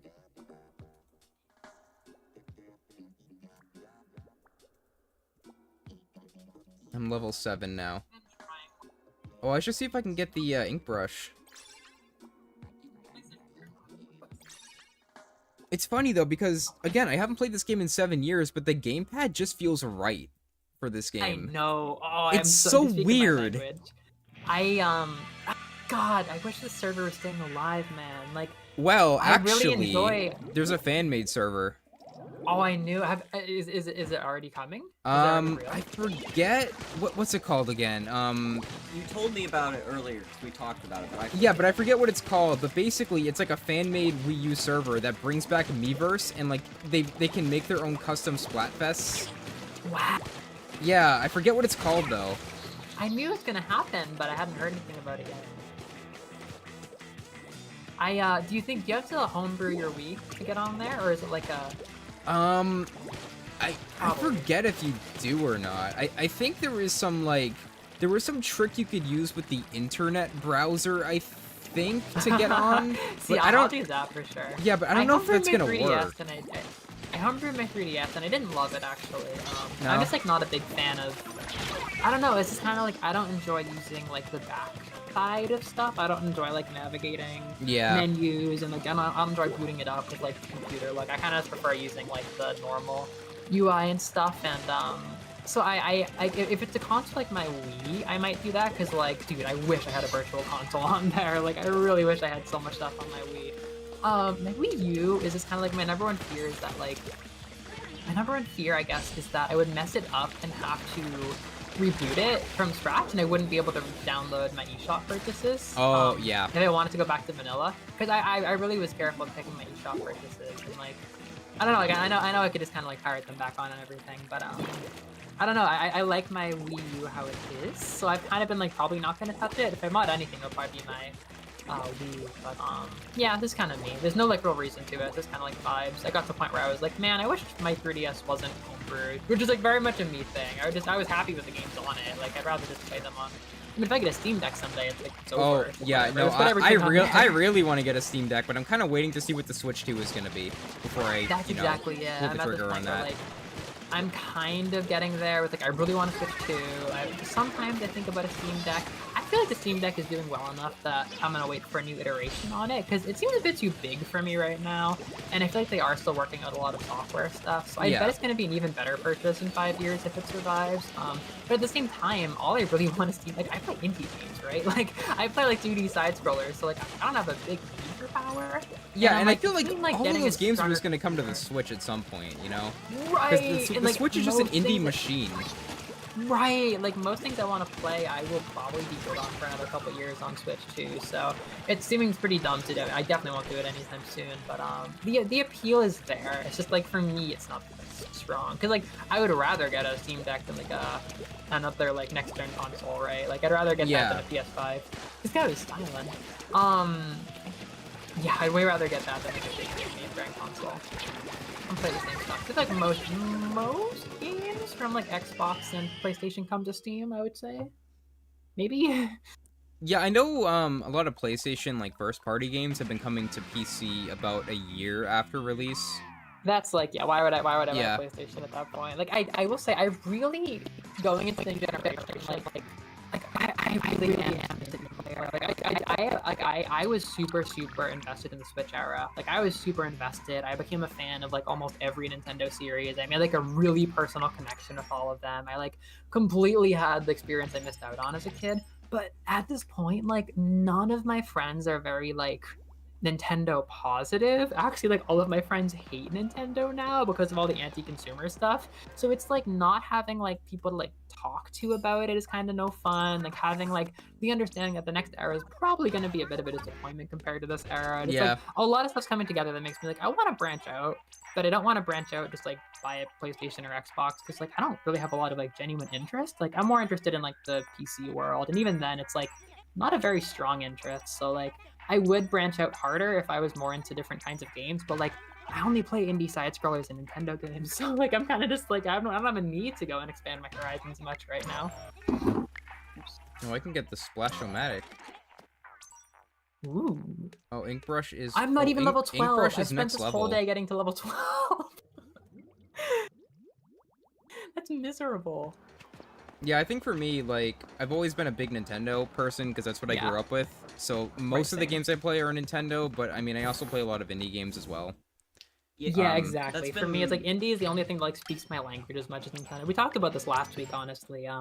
Because like I do want to get out of my like Nintendo bubble and stuff, but like I don't really have a lot of interest in what like Sony Soft, like Sony and Microsoft. Yeah, that's the thing. See as like interesting. Because like the big AAA games that come to like PlayStation and Xbox like aren't really my thing a lot of the time. Right. Like I want to play Elden Ring at some point. That's something that's been on my backlog. Like that looks like it will be up my alley. But like God of War or like that's just it just doesn't appeal to me for some reason. I'm in the same boat as you, and it's like I do understand the appeal of a lot of these games. Like I like the Miyazaki game, I like the FromSoft games. Like they seem really cool. Like I would definitely like to play Bloodborne and stuff like that. But there's just, like the stuff that people get the most excited for, like God of War. It's just like I don't. Because I think for me, I think I'm just more of like a gameplay-ass game kind of person. That's what it is, right? Like, I'm not really a cinematic game person. That's exactly we had the same conversation last week. It's exactly what it is for me. It's like I can enjoy a good cinematic, but like I'm satisfied with the wow, you can really pop the bubble out of pressure. Yeah. I'm satisfied with what Nintendo delivers at this point. I mean, if I wanted more cinematics, I'd become a Xenoblade fan. Like frankly, like okay, well I am a Xenoblade fan, but also the gameplay in Xenoblade is very engaging for me. So. Oh, exactly. No, yeah, the way I said that made it sound dismissive, but I meant that Xenoblade seems to have this really emotionally intense story and these really climactic moments and these beautiful worlds. Like, if I wanted more of that kind of thing, I would literally play Xenoblade. Xenoblade like actually seems appealing. It's not like super my thing with gameplay, but I often think like if I wanted a big epic story, I wouldn't play like a beautiful game where you can see everybody's hair follicle on the Xbox 5 or whatever. Like I'd probably just play a game on my Nintendo console because like I have Astral Chain and I enjoy that game and it's kind of like my cinematic, really pretty graphics like action-y game. It's a Platinum Games game and I enjoy it, but I play it and then I'm satisfied. Yeah. So I wouldn't buy a whole console for more Astral Chains. Like it's just not what I'm into. Yeah, because like I like games with good stories. It's always a positive if a game has a good story. Yeah. But for me, it's like the gameplay is the more important thing. Right. Like, Tears of the Kingdom, Breath of the Wild, they don't have the best stories, but the gameplay is just so fun and engaging that I just don't really care. Exactly, and I think that's what keeps a lot of people. Like I was saying last week, like I think Nintendo is meaningfully different enough from Microsoft and Sony. Yeah. To the point where like they kind of have their own pull because like they really do have different values. Because basically what it comes down to is what Nintendo sees as the next big thing is so different from what the other companies see as the next big thing. Like Microsoft could put out a game like God of War, where like unfortunately, like I saw somebody get dunked on Twitter for being like, Nintendo fans say that our games don't have gameplay. Watch this, and it was like a clip of just like this really crazy like Kratos action combo, and then somebody QRT'd him saying like that input was X X X X Y X.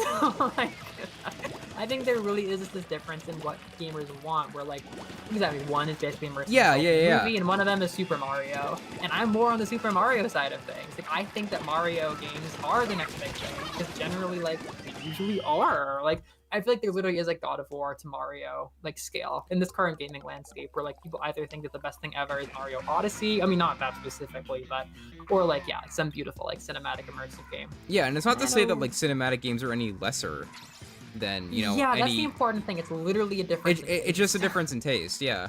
Right.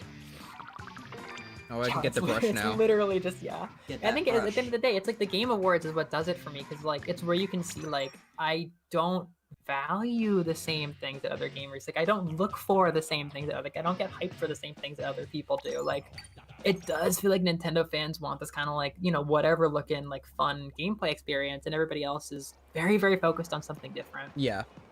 But that's like so black and white. It's a total simplification. But indie games are good. Indie games are really fun.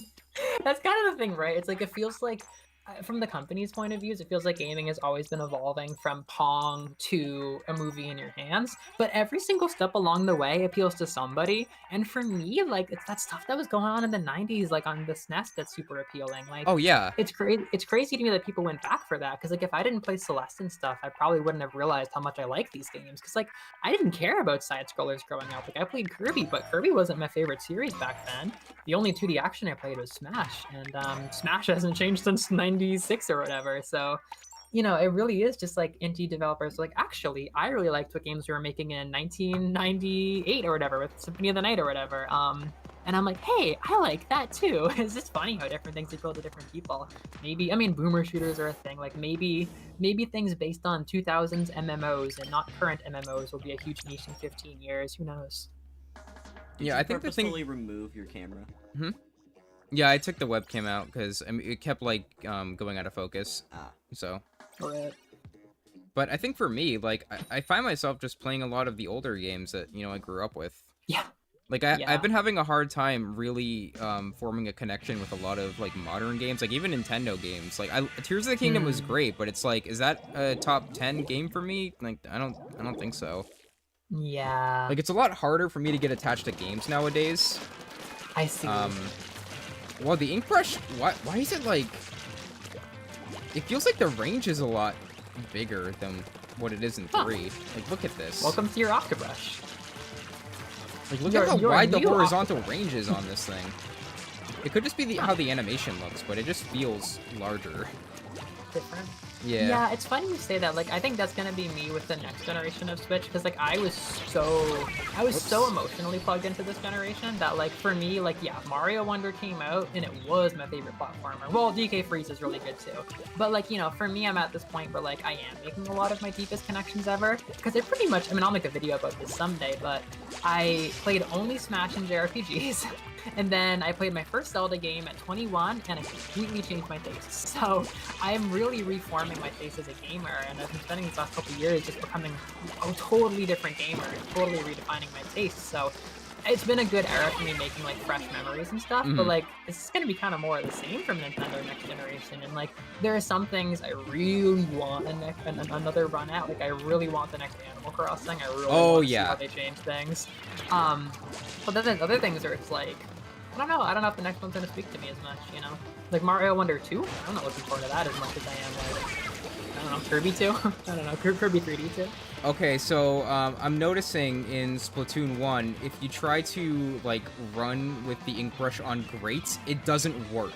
Yeah, that's painful. You just go slow. Meanwhile, in Splatoon, I think they probably fixed this in Splatoon 2, but like in Splatoon 2 and 3, you can run on the grate with the ink brush and like go normal speed. Yeah, you go the normal speed. So yeah, right. Okay. It's actually faster to just run. It's faster to just like run and not use your weapon. Boring. But I think another thing for me too is that like I feel like I've already played my favorite Zelda and it's not going to change. I feel like I've already played my favorite Animal Crossing and it's not going to change. So like wow. I just feel a little less excited about games because it's like, okay, these games are probably going to be good and they're probably going to be a lot of fun, but it's like it's not going to top what I've already played, you know? See, that is a big thing. Like I feel bad. I mean, Pokemon fans. Hey Juno. Hello Juno. You know, when Pokemon fans went through what we went through in Gen 8, boy, like, and Gen 9. You could see the thinking coming. And Gen 9. But I think, a lot of people came to Gen 9 not having gone through what happened. Like, I feel like I think because of how the Switch works, like, there was a lot of people who didn't go through Dexit and didn't go through Gen 8 and went through the same thing in Gen 9, where Gen 9, I think, was kind of an extension of what already began with, like, Dexit and everything. Yeah. That was crazy. That was painful. Like, for me, the worst part of the Pokemon whole thing was, right when Sword and Shield came out, I just was having these conversations with people, and, like, a lot of people that were starting to lose their interest just had it knocked right out of them by that. And I want to say, like, I'm actually pretty sentimental about Gen 8 now, which is really ironic, because I love Galar and I love Sinnoh, which is really what it comes down to. But, I think, I saw that Are you a Brilliant Diamond defender? Or are you one of the... No? Okay. No. I like the Dark, yes, but I think those games are super bad. I'm kind of a defender of it just because like Really? Well, here's the thing. I didn't actually start playing Pokemon until Gen 6. But I grew up with the Gen 4 anime, so I'm very nostalgic for a lot of the Gen 4 Pokemon. Wild. So that was BDSP was my first experience with Gen 4, and as someone who has never played Gen 4, I actually really enjoyed those games. But I completely understand why people hate them.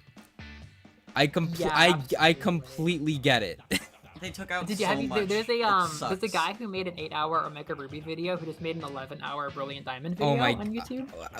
I don't have the time for that. Not anymore. I just pick at it now and again. I think it's fun. It's fun to see somebody like really go over that game with like a comb. Yeah, and the thing is, like, I acknowledge that they're bad like games. Yeah. But you like them. Yeah, that's how I also feel about Gen 9. Like, yeah. Because like I got the DLC right before Christmas because I was going to visit my family and I just wanted something like easy to play on like the week-long trip that I had. And I put like, since I got the DLC, I probably put like 150 hours into the game. Holy shit. I got like hyper fixated on Pokemon. And like I caught a shit ton of shiny Pokemon. I trained them all up. I did all like the EV training and whatever. And like my thoughts on Gen 9 are that the game kind of sucks, but I somehow put like over 200 hours into it. So I don't know how to feel about it really. I think a lot of people feel that way about Gen 9. I think, to be honest, I would say people's opinions are kind of coalescing in the same place with these games, where, like, I think that Gen 9 signals a really good future, and a lot of, I think it's the most basic take ever to say that Gen 9 has a great core and was executed horribly. And then, like, Legend Arceus is really similar. It has, like, a really, really, really good start. It's just kind of, like, sloppy. I actually kind of love Legends Arceus. That game reignited my hope for Pokemon. And then Gen 9 happened, and I was like, okay, why is this worse than Legends? Well, okay, so I still think that, like, I've heard a lot of people share really similar sentiment to you. So Gen 9 is the first gen I ever didn't play, which, like, the fourth grader in me is crying. But I just, it's like I was very critical of Legends Arceus when it came out graphically, because it's just like we were still processing how low the bar was going for Game Freak's like quality in their games. And, like, I think, to be honest, I saw everybody having this amazing time, but if you're not playing the game, it's hard to understand how immersive it is, because it doesn't look immersive if you look at footage. It looks, like, terrible, but when you play it, oh my god, it's a brilliant game. I think it's my favorite Pokemon game, but I think that Brilliant Diamond and Sword are actual garbage, but like with a sentimentality, like with a sense that, like, at the heart there is something good in there, like a crappy like the bread of the donut is expired, but the jelly is still jelly. That's how I feel about those games. They came out of the oven way too quickly. Yes, exactly. And I think a lot of people feel the same way. So I kind of feel like Game Freak understands. So I'm becoming actually pretty excited about Gen 10. I think Gen 10 is like a top 4 thing I'm excited for on the next Switch, because I'll definitely go back because I want to see all the good stuff from Gen 9 that carries over. But there's a lot about Gen 9 that just doesn't speak to me. Just, like, even in a flavor way. Like, I like a lot of the Pokemon, but I think my favorite character region designs is were Gen 8 boring. and Gen 7. I think the region's just, like, really boring and bland. It doesn't Yeah, really that's have my any thing. like character to it. There was such a wave of depression when all of my friends found out that we were going to Spain. Like, my friends and I were pissed because we just did France and England. It's like, I'm sorry, like, I understand Spain is a different country with its own culture, but we could have had India, Central America, or China. Like, yeah, it's just, when you look at the whole world, it's frustrating that they're only picking the countries that the games get localized for, which makes sense, but, like, come on, like, this is so similar to Kalos and Galar. But no, yeah, I think also, like, my favorite character designer left. She did the Gen 7 and Gen 8 gym leaders, and those are, like, a lot of my favorite characters. Those were amazing designs. They were Yes, so they memorable. were. I think the only memorable, like, gym leader in Gen 9 is Larry, and that's just because he's so, like, basic. And yeah, exactly. They realized they made a banger because they used him for 2 different positions. Oh yeah, he was an Elite Four member too. Elite Four. Yes, Yeah. he was. Yeah, they realized. I mean, there are other good designs. I actually follow a lot of Gen 9 fans on Twitter, and they give me some hope for the future, but it's just, like, not super my thing. I think a lot of the Pokemon designs are really good. Like, some of my I favorite actually like a lot Pokemon are of the for Pokemon like designs. I've been wanting a grass fire type spicy pepper Pokemon for years, and we finally got one, and I Yeah. love it. That's good. I will be honest. It was because I understand that every gen looks like a fake mon at first, but on my channel, I actually have a stream where me and my friend look at Cerebi.com on the night of Gen 9 coming out, and we look at all the new designs together. And my opinion is still similar, where, like, it actually feels like the rush development is starting to hurt the Pokemon, which is, like, kind of cutting too close to the bone. But Yeah, some I of feel them. Like, like, I really like Skull Villain. I think that the concept is there, but it's one of many Pokemon where it's really easy to imagine a third evolution. Like, it's really easy to imagine a third evolution totally. for a disappointing amount of the Pokemon. It feels like a lot of them really, like, it's hard. It's hard. I thought that if the one thing was never going to be harmed, it would be the Pokemon designs, but it actually feels like Gen 9 stopped a bit short. But that's not to say that I don't love a lot of Gen 9 Pokemon. Yeah. So, yeah, my Pokemon heart has not been crushed, but I actually brought that up because, you know, it was easy to predict that the Pokemon fandom was going to head into a schism eventually because things just changed so big in Gen 6, and the transition to HD just went so badly, frankly. But Zelda, that's been harder to swallow. I don't think we're coming back. I don't think we're coming back from the current schism in the Zelda fandom. Like, also, but before we continue on with this conversation, because I do want to have it, join my private lobby. We can choose any stage we want. Oh, sure, absolutely. Private lobby. Hell yeah. Okay, let's do this. But yeah, like let me finish for this. Zelda, I love Breath of the Wild and Tears of the Kingdom, and I think I've talked to this talked about this in your chat before. But like, I just like the design of old Zelda games. I just like how it's structured. I love the dungeons.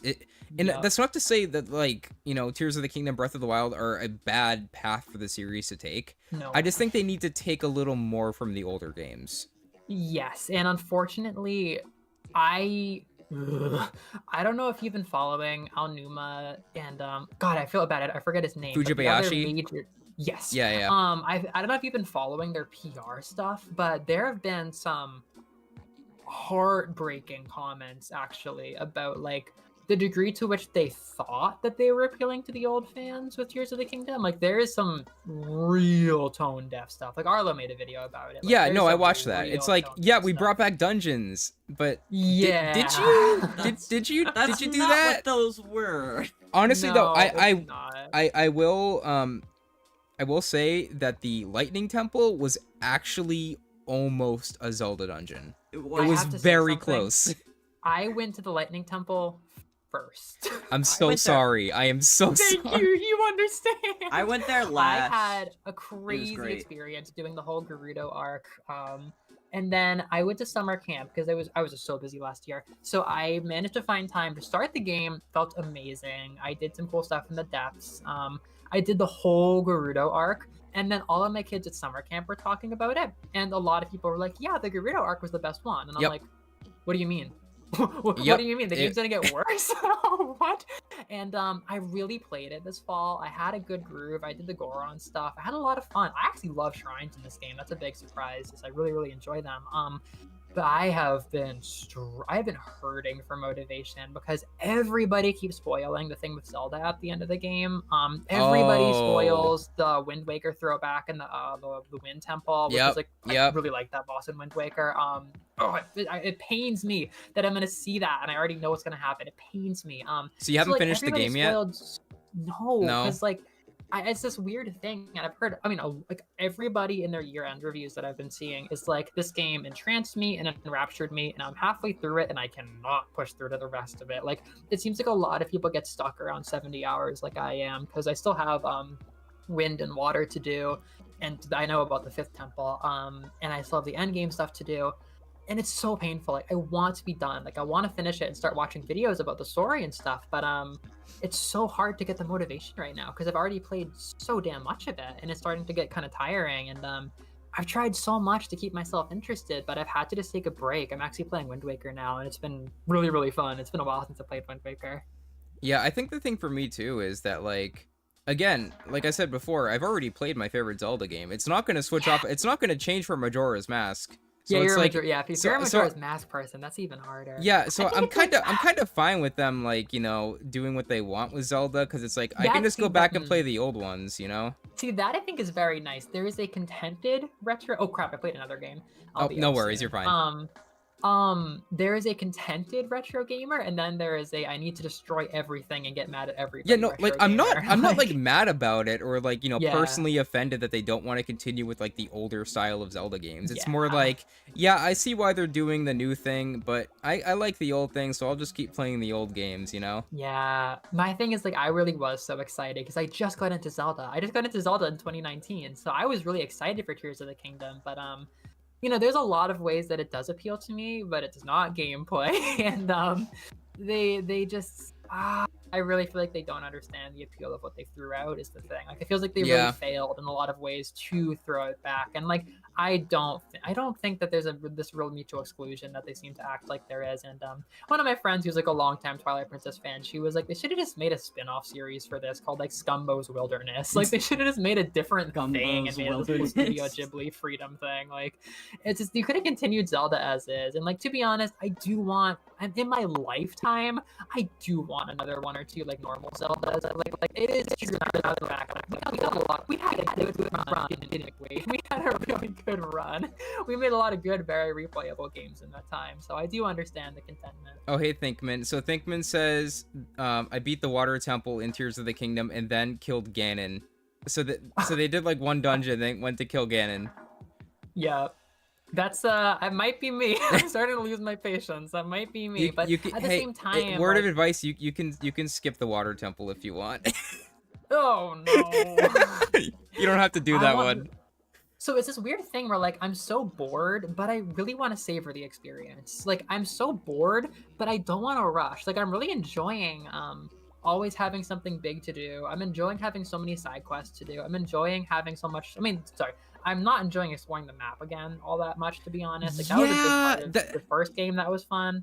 Yeah, like doing it for a second time, and I know they added a lot of stuff. Like the caves are really cool. I love the caves. Yeah, they're pretty solid. But it's like I already know where all of the locations are, and that was the big factor for. That was my big like motivation factor from the first game, was like finding all of these weird locations and like towns and stuff. But it's like, okay, I know where they are, so. Yeah, they could have at least moved to town. Like, or like made some new ones. Just pick it up and move it. They have like the fort, but like that's like the only new settlement. That's literally it. Yeah, that's like the first one. No, it's hard because like I don't really want to ruin the balance of what I have going on, but I just can't get myself to play it right now. Like I'm enjoying doing all the pieces as I'm doing them, and once I start adding like the treasure hunt and the depth, that might be a fun thing.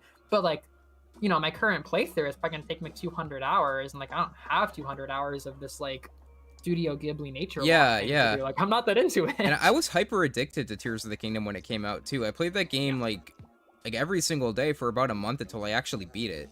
So like I love the game. It's just, I don't know, it just didn't leave that much of an impact on me.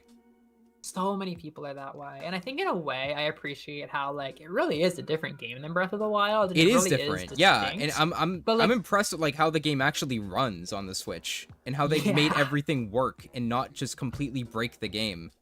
Yes, it's incredibly impressive.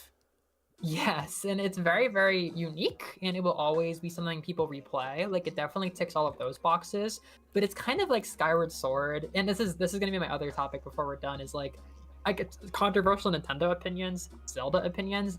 Skyward's my #1 Zelda game. Skyward's like one of my #1 favorite games. Oh, that's like, funny. That's Max's least favorite. Oh, I wonder why. I mean, it's weird though because Sword is beloathed. No, so here's the thing. I loved Skyward Sword when I first played it back in 2013. And then my opinion did a complete 180 when I played the Switch version. It was like the opposite of everybody else, because a lot of people hated the game and then loved the Switch version. I was the opposite.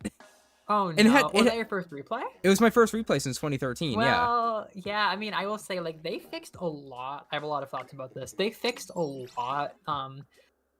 They really. What do you mean alpha? Oh, Bravo. Alpha and Bravo. Alpha and beta. I was gonna say yeah. Either. Either, right? I don't think I can change myself. I think it's me. Duty, okay, what do you want to be? I'll be Alpha. Okay. Or we could be Brave together. Same. Oh, we can't. Will the game start? No, we can. Then I'll be Alpha. Okay. God, no. I mean, the game has a lot more problems than what they were able to fix. Like, the game has some massive problems. Like, I will never, ever... Like, I wouldn't even say I'm a Skyward Sword defender. I miss Flounder Heights. I think it's the light. I think it's the lighting. Like, it feels like very summery. And it doesn't have the same vibe in Splatoon 3 is the main thing. Like, this yellow haze. I'm getting older to the point where I can say that lighting has been one of my favorite things in 2024 so far. Like one of my favorite developments as like a gamer and like an enjoyer of animation is lighting. Okay, so this and whole I agree path with you. is The not lighting is like Splatoon on point 3. here. Yeah, I know. This entire path, this hallway is not in Splatoon 3, and neither is this TV that shows you the current like progress. Is this like a high school or something right here? It's like an apartment complex. Is it? Yeah. And it's look at how much taller it is. It's so much taller in this game than Splatoon 2 or Splatoon 3. And this whole area is like you can ink a lot. Yeah. You can ink so high. Yeah. You can ink and get into the what the hell? You can come over the side. Now I understand. This is my favorite map in Splatoon history. It is phenomenal. I never understood the hype until I saw this extremely tall, climbable wall that puts you into the thing that people use as a camping spot. I use it as a camping spot in Splatoon 3, but that's not even real. That's not real at all. And the Splatoon 3 version is still good. It's still one of the best stages in that game. Yeah. But it's different. Yeah, it's not as good as like this one. Isn't safe right here. This spot right here is not safe. Like, yeah. This is a place to like tuck away and shoot at people. Yeah, it's just wider. It's just bigger overall. Yep. Speaking of lighting, though, I think Skyward Sword it's so silly. Like a lot of people say that Skyward Sword feels soulless, but I think that it has a really strong atmosphere. Oh, it like, totally does. I think the the lighting game, is really warm. It's like the warmest Zelda game. I think it carves out a niche for itself in a lot of ways. But I think an on rails freaking like Disneyland theme, like super plasticky feeling Zelda game with motion controls was not very necessary. Neither was, in my opinion, a like build-a-block Zelda game. Like Tears of the Kingdom, people will always play that, but they are not going to be the same people playing the other games. Like I will see videos of Kotick fans being like, "Here's how to build Captain Zack's Mega Ranger Launchertron," and I'm like, I've never wanted to build a Mega Ranger Launchertron in my entire Zelda career. Yeah, I see people building Gundams. I see people building Gundams, and I'm like, I'm okay with my hover bike. I'll just stick with the hover bike, and that's like the only thing I've actually built. Right, it's like I am happy for these people in a way, but like there is no natural extension of the Zelda experience to like what people are getting out of Kotick, which is just all these Skyward Sword motion controls or something that like sometimes people would fantasize about doing when playing the other games. Like, man, I wish I could just control these things better. No, I love Skyward Sword. For me, it's a lot like Luigi's Mansion. Like when you get into a groove, it's just very tactile and very like calming. It's very like very satisfying. Yeah, there's a lot I like about Skyward Sword. Like I think the dungeons are fantastic. Oh yeah. Yeah, there are so many great dungeons. Good. But the main thing about Skyward Sword that really put me off of it was the pacing. The pacing's awful. That is the biggest, most unfixable problem. Yeah, like when I had to escort the robot up Death Mountain, and it's like my third time going up Death Mountain, I was just like, why can't you just fly up there? It's like, so bad. It's so bad. It's like, I just want to get to the dungeon. Stop wasting my time. We will see if I'm still on my honeymoon phase, because I only played the game for the first time 3 years ago, which like as an adult isn't that long ago. But I've already played it I've already played it like 2.5 times. Like it's such a good game for me. And I think I'm at the point where the more I play it, like the easier motion controls get. But we'll see if eventually the terrible pacing wears me down, because it is such bad pacing. It's like it's a very flawed game. I think I think that it and Kotick are fighting for the worst Zelda game in my opinion. Really? Like Tears of the Kingdom under Breath of the Wild? So man, that is a hard conversation because I just feel like Tears of the Kingdom is a better Breath of the Wild. Like I have no reason to go back to Breath of the Wild now. Well, see, it's really hard to argue because like I don't know, it's like in the way that Ocarina of Time gets bonus points for being the first 3D game, even though it's hard to really like quantify now.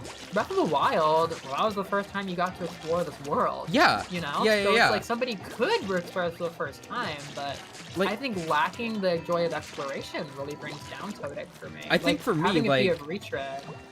If I'm just thinking about the games on their own, like outside of the context of me having, played them at certain times in my life, I think Tears of the Kingdom is a better game. But like, it doesn't have the nostalgia factor that Breath of the Wild does. That's really what it is. Like, there's just something. Kotick has so much more, but it's saying so much less. That's like my deep opinion. Yeah. Like, it has so much more going on, and it's like this super beefed up game. But like, I'm lucky in that I really like the game's atmosphere, and I really like the vibe. Like, it's my second favorite atmosphere to Skyward Sword, but I'm really just not a fan of the open world games as much. I mean, I might do it again. If it were a new world, but at the same time, like the replay value is what I love about Zelda games. So, yeah. Yeah, like I can play Majora's Mask or Ocarina of Time like any day, and have a good time. And it's hard because like that actively makes the games worse. Like that actively makes Breath of the Wild Kotick worse. So it's weird. I hope Mario Wonder holds up well on replays. I'm assuming it's going to, but it's gonna be sad not having the like joy of discovery anymore. Yeah, I think for Mario Odyssey, for me, it comes down to the movement of the game. Like it's just fun to play, and it's always gonna be fun to go back to because it's just fun to move around. Yes, but I was thinking Wonder, because Wonder I think is much more. Oh, Wonder. Oh, yeah. Yeah, Wonder is much more of like a first-time novelty. Yeah, I don't know. I think the gameplay is solid enough, and I think the Wonder thing is that unlike exploration, like it's always gonna be fun. It's always gonna be fun to do these things. So even though you're losing the Wonder of discovery, like it's still gonna be fun to do these weird ass things. I don't know. I just think for me, I've never been as big into 2D Mario as I am 3D. Yeah, I see. So I usually just go back to the 3D ones. Like Sunshine is my favorite, even though that game is a hot mess. Oh really? That's pretty vibes. I've started trying with it. I don't have like a huge appetite for 3D Mario, but even though I grew up in the Sunshine era, I never played Sunshine, so I've been working on it. It's really cool. I like it, but it's a it's a little tough weird to get game. into. It Yeah, is it's been a little tough so to get weird. It's really cool though. When I'm playing it, it's like wow. Yeah. There's like a lot to do. It's very immersive. No, I'd love to love that game. But that's one of those games that I want to work on. Like, I want to get to the point where, like, I do like the controls, and I do know how to do the bullshit stuff, because, like, it seems so fun to play. Yeah, no, But one it thing has is great I do movement. yeah! Like, I do wish that, you had more free choice with your shines you do, I guess. That'd be really cool. Yeah. But, at the same time, like, it's just fun to do, and, you know, actually, I already like the movement quite a lot, so it's just a lot to get used to. Yeah, that's a much deeper map. It's just a big open area in the middle. And also, I was taken in by like the designs on the floats are so nice. You know, they butchered this stage in 3. Yeah, it's just They completely it's butchered the skin it. of itself. But you were inking. I wasn't even inking. 3 times more ink. Do you have any particular stage you want to try? Yeah, let's go to Salt Spray. Salt Spray? Oh boy.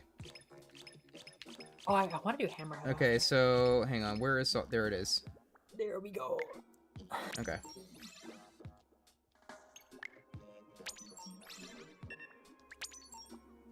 Ready. Ready, Team Alpha. Oh my god, wait, I have to ask before we're done. I have a question Yeah. I've been wanting to ask. I've wanted to pop on you completely unprompted live. Mm-hmm. Have you ever been asked to voice Sans Undertale? I don't think so, no. Why? Never ever? No. One's ever been like, Max, will you please voice Sans Undertale for me? No, I don't think so. No one has ever said that to him ever. Okay, so I spawned on the left, so I have the advantage, even though I'm not using a shooter. I'm going to die. Wait, I've played this map, but I've never seen these areas. I am going to do Undertale someday. I'm going to stream it someday. Oh. And when I do those games, I like to have my friends in. Have you played Undertale? I You, have. had, like, an You Undertale? know who would be a So- good Sans? Ryan? Someone Spencer. else? Oh, Spencer. Yeah. Spencer. Wait a Ryan second, could do just referred me to Papyrus. a different Sans? Wait. I came up because I was thinking I couldn't think of anybody better in the world than you. No, You know a better Spencer. Sans? Spencer. And then Ryan can, my cousin Ryan, who does the Waluigi voice, he can be Papyrus. Oh my god. Well, I could. I know his voice a little bit because I know his voice a little bit. I could picture that. Oh my gosh, wow. Okay, well now I have a reference, I guess. Yeah. I'll have to get back in touch with Spencer. Ryan is famous. He's been on the news. He has a really popular video on YouTube that his voice was stolen for.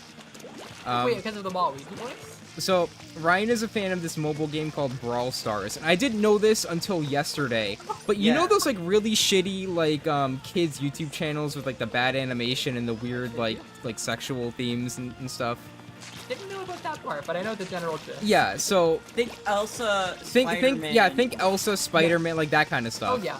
So, Ryan did some voice lines for a character in Brawl Stars, like, he put it on his Tumblr, just like a fan thing, because the characters aren't voiced. And then one of those, like, family kids YouTube channels took those voice lines and used it in a Brawl Stars, like, parody video. And I didn't know about this until last night. But, like, everyone in the comments is like, I love the voice that you use for this. It sounds just like how the character would sound. And it's like, they didn't make the voice. They stole it from Ryan. It's so funny. Did he get on the news because of that, or did he get on the news? No, he got on the news because, do you know the restaurant Raising Cane's? How many stories does he have? No, I don't know this restaurant. So it's like a fried chicken chain in the U.S. It's a new. It's like a new-ish kind of chain. I think they started in like the early 2000s or whatever. Yeah. But he is a huge fan of Raising Cane's. So when he was going to college in Texas, he went to the opening of a Raising Cane's, and a news crew from the town he lives in interviewed him about it. So he was on the news, like, promoting Raising Cane's as a fan, basically. Oh my god. And now he's like a fucking manager at a Raising Cane's.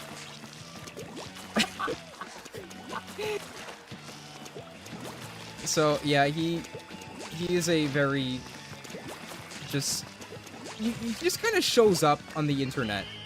Yeah. Okay. Well, who was it? One of you two was Tumblr famous, and I saw you, my friends, and I was like, oh my god, I know that person. It was like Pelipper related. It was something that happened. Oh in your yeah, Discord that server. was me. That was Ryan who posted that.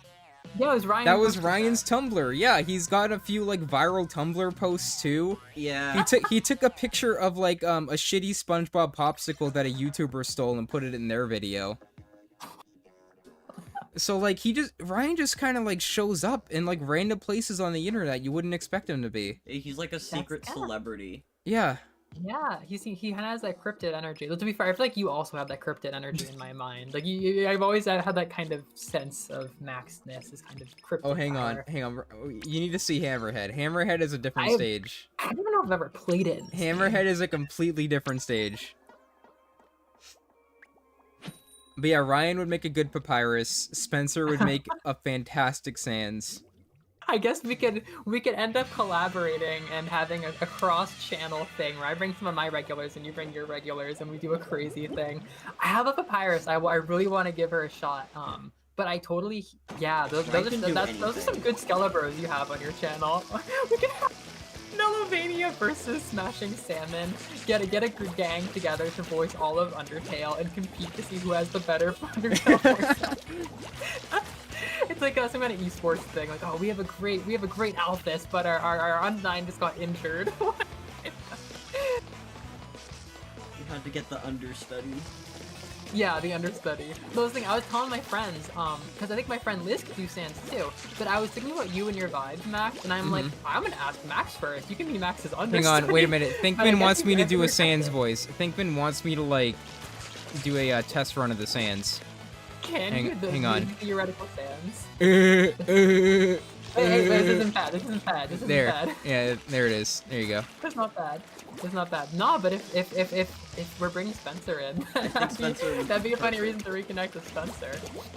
If you want, I can add you to the to Ryan's Discord, because Ryan has a pretty popular Discord. We have like over 100 members. Aren't you still the owner? Am I still the owner of it? I might still be the owner of it technically. But Spencer's there, and we hang out with Spencer every Tuesday. We have Spencer Tuesdays. Spencer Tuesdays. Yeah. I'd be up for that. Yeah, I come work and maybe recruit some talent. Also, this map is completely different. Yeah. Like, I think the aesthetic, everything. Yep. Nothing is the same. And it's so much better. It is so much better. Say these words, it's but more like, like I never the, understood how much better these maps were. It's more like the crab leg. Yeah, crab leg capital. Yeah, with all the grates. Yeah, crab leg. Oh, I've only played that like twice. Yeah, that is. Crab leg is good. Crab leg is really good. Yeah, and the Arctic one's good. They've been getting better with the maps. Man, no. See, the thing is, Spencer I don't want to call him out. Spencer follows my Twitter, but we don't interact much. But he definitely reads my tweets. So he's one of those people from high school where, like, I think I've been a constant presence in his life, but he's not been a presence in my life since 2016. Spencer's very low-key. Yeah, he's very low-key, but we hang out with him a lot. Yeah, I know you guys are, like, buddies. I have, like, a vague sense of who from high school is still, like, in your server and stuff. No, it's funny. There are some funny people from high school that I will realize every couple of years have been reading my thoughts every single day through every arc of my adult life. And I'm like, I feel like we haven't talked in a while, but maybe you don't feel the same way. I know, high school doesn't feel that long ago. Yeah. Spencer was telling me recently, I don't know if, like, he ran into, you remember Mr. Bart, the video production teacher? Sure do, yeah. Spencer told me that they're still doing the open RA during, like, study halls and lunch break. You know, like, the Command and Conquer game that everybody went down to play? Vaguely. They're still doing that. They're still doing that. That's so funny. They like, remade the school and everything. Yeah. Also, Aro, I don't think we're gonna be playing for much longer, because we gotta go get dinner. Yeah, you guys gotta go. So, maybe we check out one more stage and then we head out? Sure. Yeah, it's a good finish. What's a good one to finish on?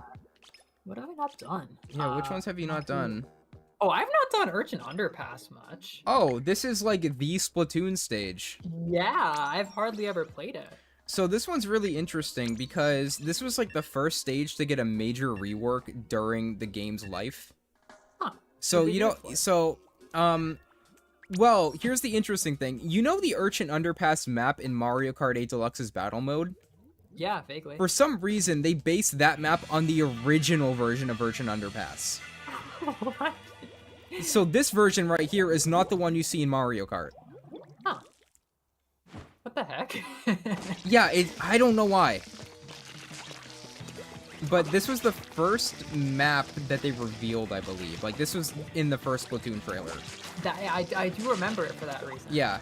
So, like, this whole upper area and, like, the upper left, it's completely different in Mario Kart. Oh, wow. I was about to be a dweeb and say, wow, it's like a highway is above us. Like, yeah, it is. It is a little bit like that.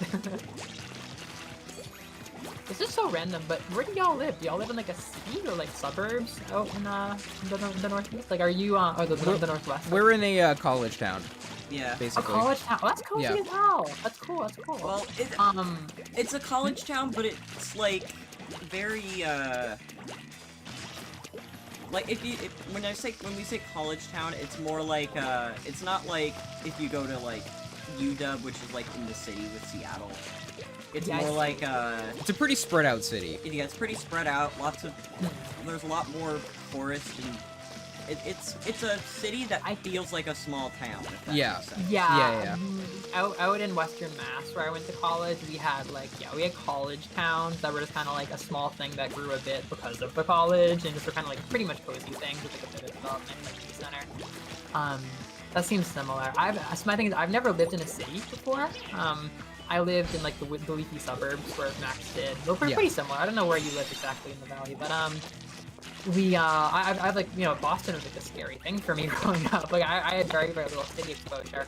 Probably because my dad grew up like in the project. Oh, I just realized we're doing splat zones. Yeah, I did notice splat zones. I'm like, maybe splat zones are like more fun. So like I never went to the city. There was even like a little bit of like an anti-city vibe because like my dad just like didn't want to go back to that life. But in Japan, I live in a city. I live in a city in a super rural prefecture, which is kind of awesome. Like the second you leave town or even start to leave town, it becomes like nothing but rice. But I'm in a city for sure. Like it's a pretty solid city.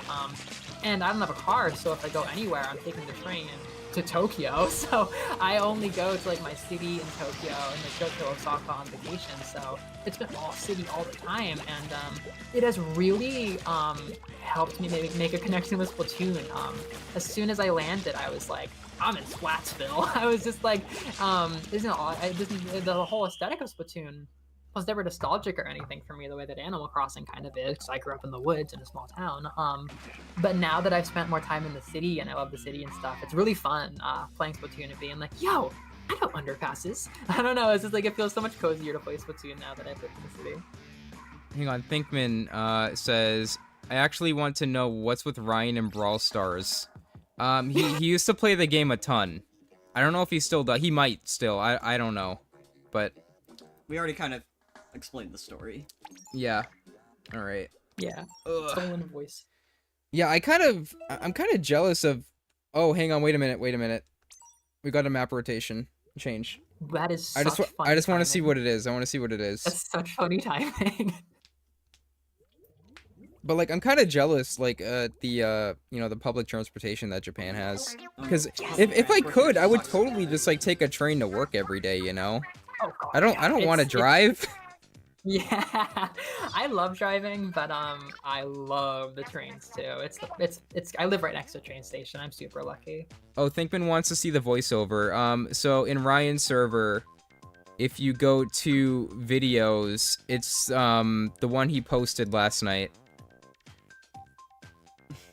Brawl Stars animation Daryl Escape parody from Hornstomp series. That's Ryan's voice playing Daryl. He did not grant them permission to use that voice. How many views does this video have? Hang on. Probably. I think Ryan said there was like 2 billion or something. How many views? How many people have heard Ryan's voice? I've heard Ryan's voice. 1.1 million views. 17k likes. I thought you meant like of your chat or something. I'm like, no, I know Ryan. No, I 1.1 million people. Yeah. Yeah, he has a weird relationship with fame, doesn't he? Yeah, he just shows up sometimes. It's strange. Okay, what are the stages?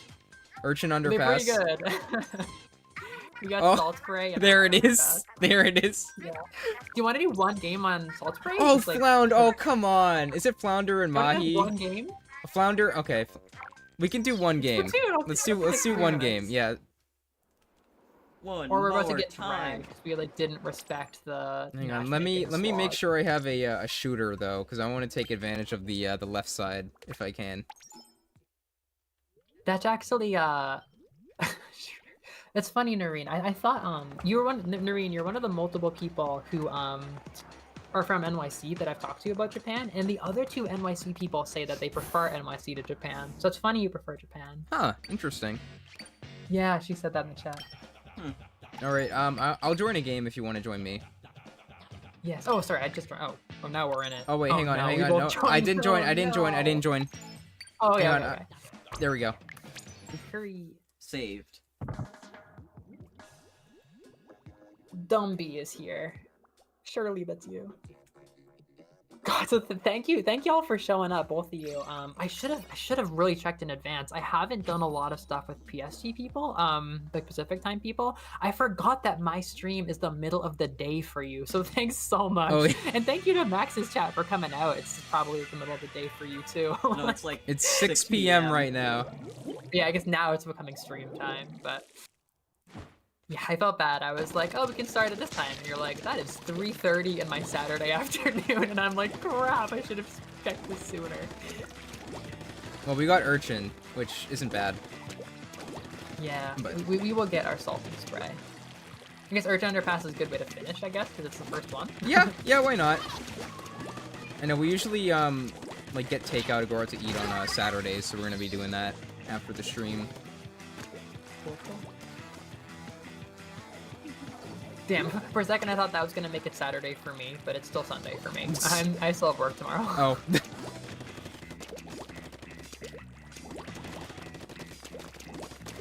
Yeah, y'all should watch more Ghibli movies. That was like my first wave. Like I was like a Ghibli Yeah, marathon, I like, want right to. It's just finding the time. yeah. Yeah, it feels like you, Max. Are like from my impression of you, I've gathered over the years. It's like you're just like one good minute away from becoming like obsessed with Totoro. Like I'm shocked that you don't have like some Ghibli movie that's like your favorite thing ever. Like I feel like you in Yeah. 5 years it'll be the way that I imagine it. You're like, yeah, Arrietty is the most important thing in the world to me, or something like that. Because I think the thing for me is like, I don't watch a lot of movies or, you know, shows because Or shows. the thing is, I like to be doing something with my hands. Like, I like to be Yeah. playing games while stuff is on in the background, and then that makes me not pay attention as well as I should be to the movie. So it's like, you know, I gotta be in the mood for it. I mean, the only time we Yeah, really makes watch sense. things is when we watch like YouTube. Yeah, but even then, Yeah, even then, like when I have a YouTube is YouTube a video fixture. on, I'm playing a game too. Yeah. Like Yeah, I'm only yeah, half yeah. paying attention to the video. Yeah. Look at this open area down here. Yeah, I didn't used to watch a lot of YouTube, and I've never watched a lot of shows except for when I'm in an anime phase. Or if I'm with people, it's fun to watch movies. Yeah. But YouTube became I mean, half the reason I've been able to do what I've been able to do with my channel and have fun with it is I liked YouTube growing up. Like it was definitely a big part of my fandom, especially. But I didn't watch like a lot by volume. Like I was very influenced by what I did watch, like old Let's Players and stuff. But rip Treasure Conroy. But Oh yeah. in college, in grad school, I started to watch a lot of YouTube because of Arlo. Like, I watched in grad school, like, I had no time to do anything except eat and do schoolwork, and sometimes I would find time for games, but every single meal, I would watch YouTube. So I have watched a lot of Switch era Nintendo YouTube by volume. I watched Arlo almost every meal, and it's been that way for years. So, like just like Treasure Conroy getting canceled. If Arlo got canceled, my eating schedule would get thrown off. Like, I have watched that man's videos so much more than I've done most things on the internet. Like, I just love watching Nintendo's brainless Nintendo YouTube. So it is just like, I could. There's so much influence from those videos in my scripts. Yeah, as much as I'd like to play Salt Spray, I am getting very hungry. Yeah, you guys gotta go. But yeah, that was a lot of fun. This game still holds up extremely well. Oh yeah, Like it was I had just fun. I had a genuinely really good time. I had just as good of a time playing this game as I do Splatoon 3. That's so good. Yeah, I will honestly say my only fear has been liking Splatoon 3 less because I'm so aware of people's like faults with it. But the more that I play all three, the more I enjoy all three. I just wish I had more time with this game. Like, Yeah, they're all I don't good know if I'm even games. gonna get into a They're all phase, really like, and good play it now. games. Yeah, like I honestly wouldn't mind just getting ported or something because like it's just different. They're all different. Yeah. Like, yeah, if it got ported, I think I would actually pop off because I would love to play more of these maps and more of these weapons. Like, I'll play more today. I'll stream for another hour, but yeah, it's just, yeah, yeah. I mean, it's fun. I think it might be the most nothing of the three of them to me. Like, I don't feel like I'm getting a unique experience, but it is different. It's more Splatoon. Like, Yeah, I the don't big know. thing for me is the stages. Just the variety is fantastic, and you know how gimmicky they are is great because they all feel very They are distinct. gimmicky. They're gimmicky, but like in a good way. Yeah, see, I think if I play more and I'm focused more on the game and less like chatting, like I think I might start to notice more of what makes the game unique as I play today. So I will get on to that part of the day. You guys should get on to your eating dinner part. Thank you both for hanging out. Yeah, that was a ton of fun. We got to do this Yeah. again sometime. Yes, no, it was actually pretty easy. Okay, wait, I don't know if we should reveal this now. It'd be kind of hyped, but like we've talked about this. There's one collab we've talked about doing Yeah. that I really wanted to. So Yeah, we yeah, talked yeah. about doing 2 collabs. I'm gonna reveal one of them. We want to do Baba Is You. I Yes. really want to do Yep. that. We were talking about what indie game to do, Yo. like highest common denominator. I love Baba. I want my first experience with that to be with Max's guidance, because I've never played. It Oh my is- God. It is one of my favorite puzzle games, but I am so bad at it. That game Also- makes you feel so dumb. Let me We just can work say, together. Let me just say, that's how I played Baba Is You, with him guiding me. Very interesting. I That's- played it with seems Ryan like one that's time super too. fun. I played it with Ryan one time too when I was trying to explain a puzzle to him, and like, it like looking back at it and trying to like process what I had actually said to him, it's just complete nonsense. Like if you take what I told him out of context, it just sounds like I'm speaking a different language. That's wild. It's like you gotta push the flag block into the wall. Baba is you, but Baba is also water. But Yeah. Baba is death. Yeah, so then Baba dies. Or Baba Yeah. is wall, so then Baba becomes the wall, but then you can't move, and it's a crazy game. It's fantastic. Yeah, I think it's gonna be a lot of fun. So yeah, this wasn't. I mean, if you can free up a Saturday, this was pretty doable. Oh yeah, totally. I am 100% down for Baba. We love yeah, we Baba. will see. Yeah, I really want to get that in. I have a bit of a schedule in my mind for March, but we'll see. I think March or April. We Okay. can easily schedule Yeah. another one. We'll see. Yeah, and then Alright, let's the do other it. thing was the Zelda randomizer, right? Yes, that is Okay. the other thing. Which- I really want to do Ocarina. You've been doing a lot of Ocarina of Time. I've been doing randomizer Ocarina stuff. with Spencer. I haven't played in years, but I love Ocarina of Time randomizers. It would be super fun to do. Oh yeah, unfortunately the Peter Griffin voice isn't really working consistently. See, I'm But fine without that. I can live without that. I'm take it or leave it. Actually, controversial. but yeah. Anyway, yeah, that was a fantastic stream. That was some of the most fun I've had streaming in a very long time. Hell yeah, up and coming, 127 subscribers. Yes. Let's go. I inject fun into salmon dishes. All right. Anyway, it is time for us to go grab dinner. So thank you so much for watching, everybody. Yeah, I think that's basically it. Woohoo. Yeah, Booming. go get out there, get out there, All get right. your food. All right. See you, everyone. See ya, Mellows chat. Good night. Night. Good night. All right, well, okay, bye, bye, Max's Hang on. stream. Wait. I ended Hope you this. had I fun. ended the stream. I'm still. Okay, I'm well, still have in your shit. stream Have though. nothing. So hang on. Yeah, my stream's still going. Oh wait. No. I Wait. was My gonna stream say- is.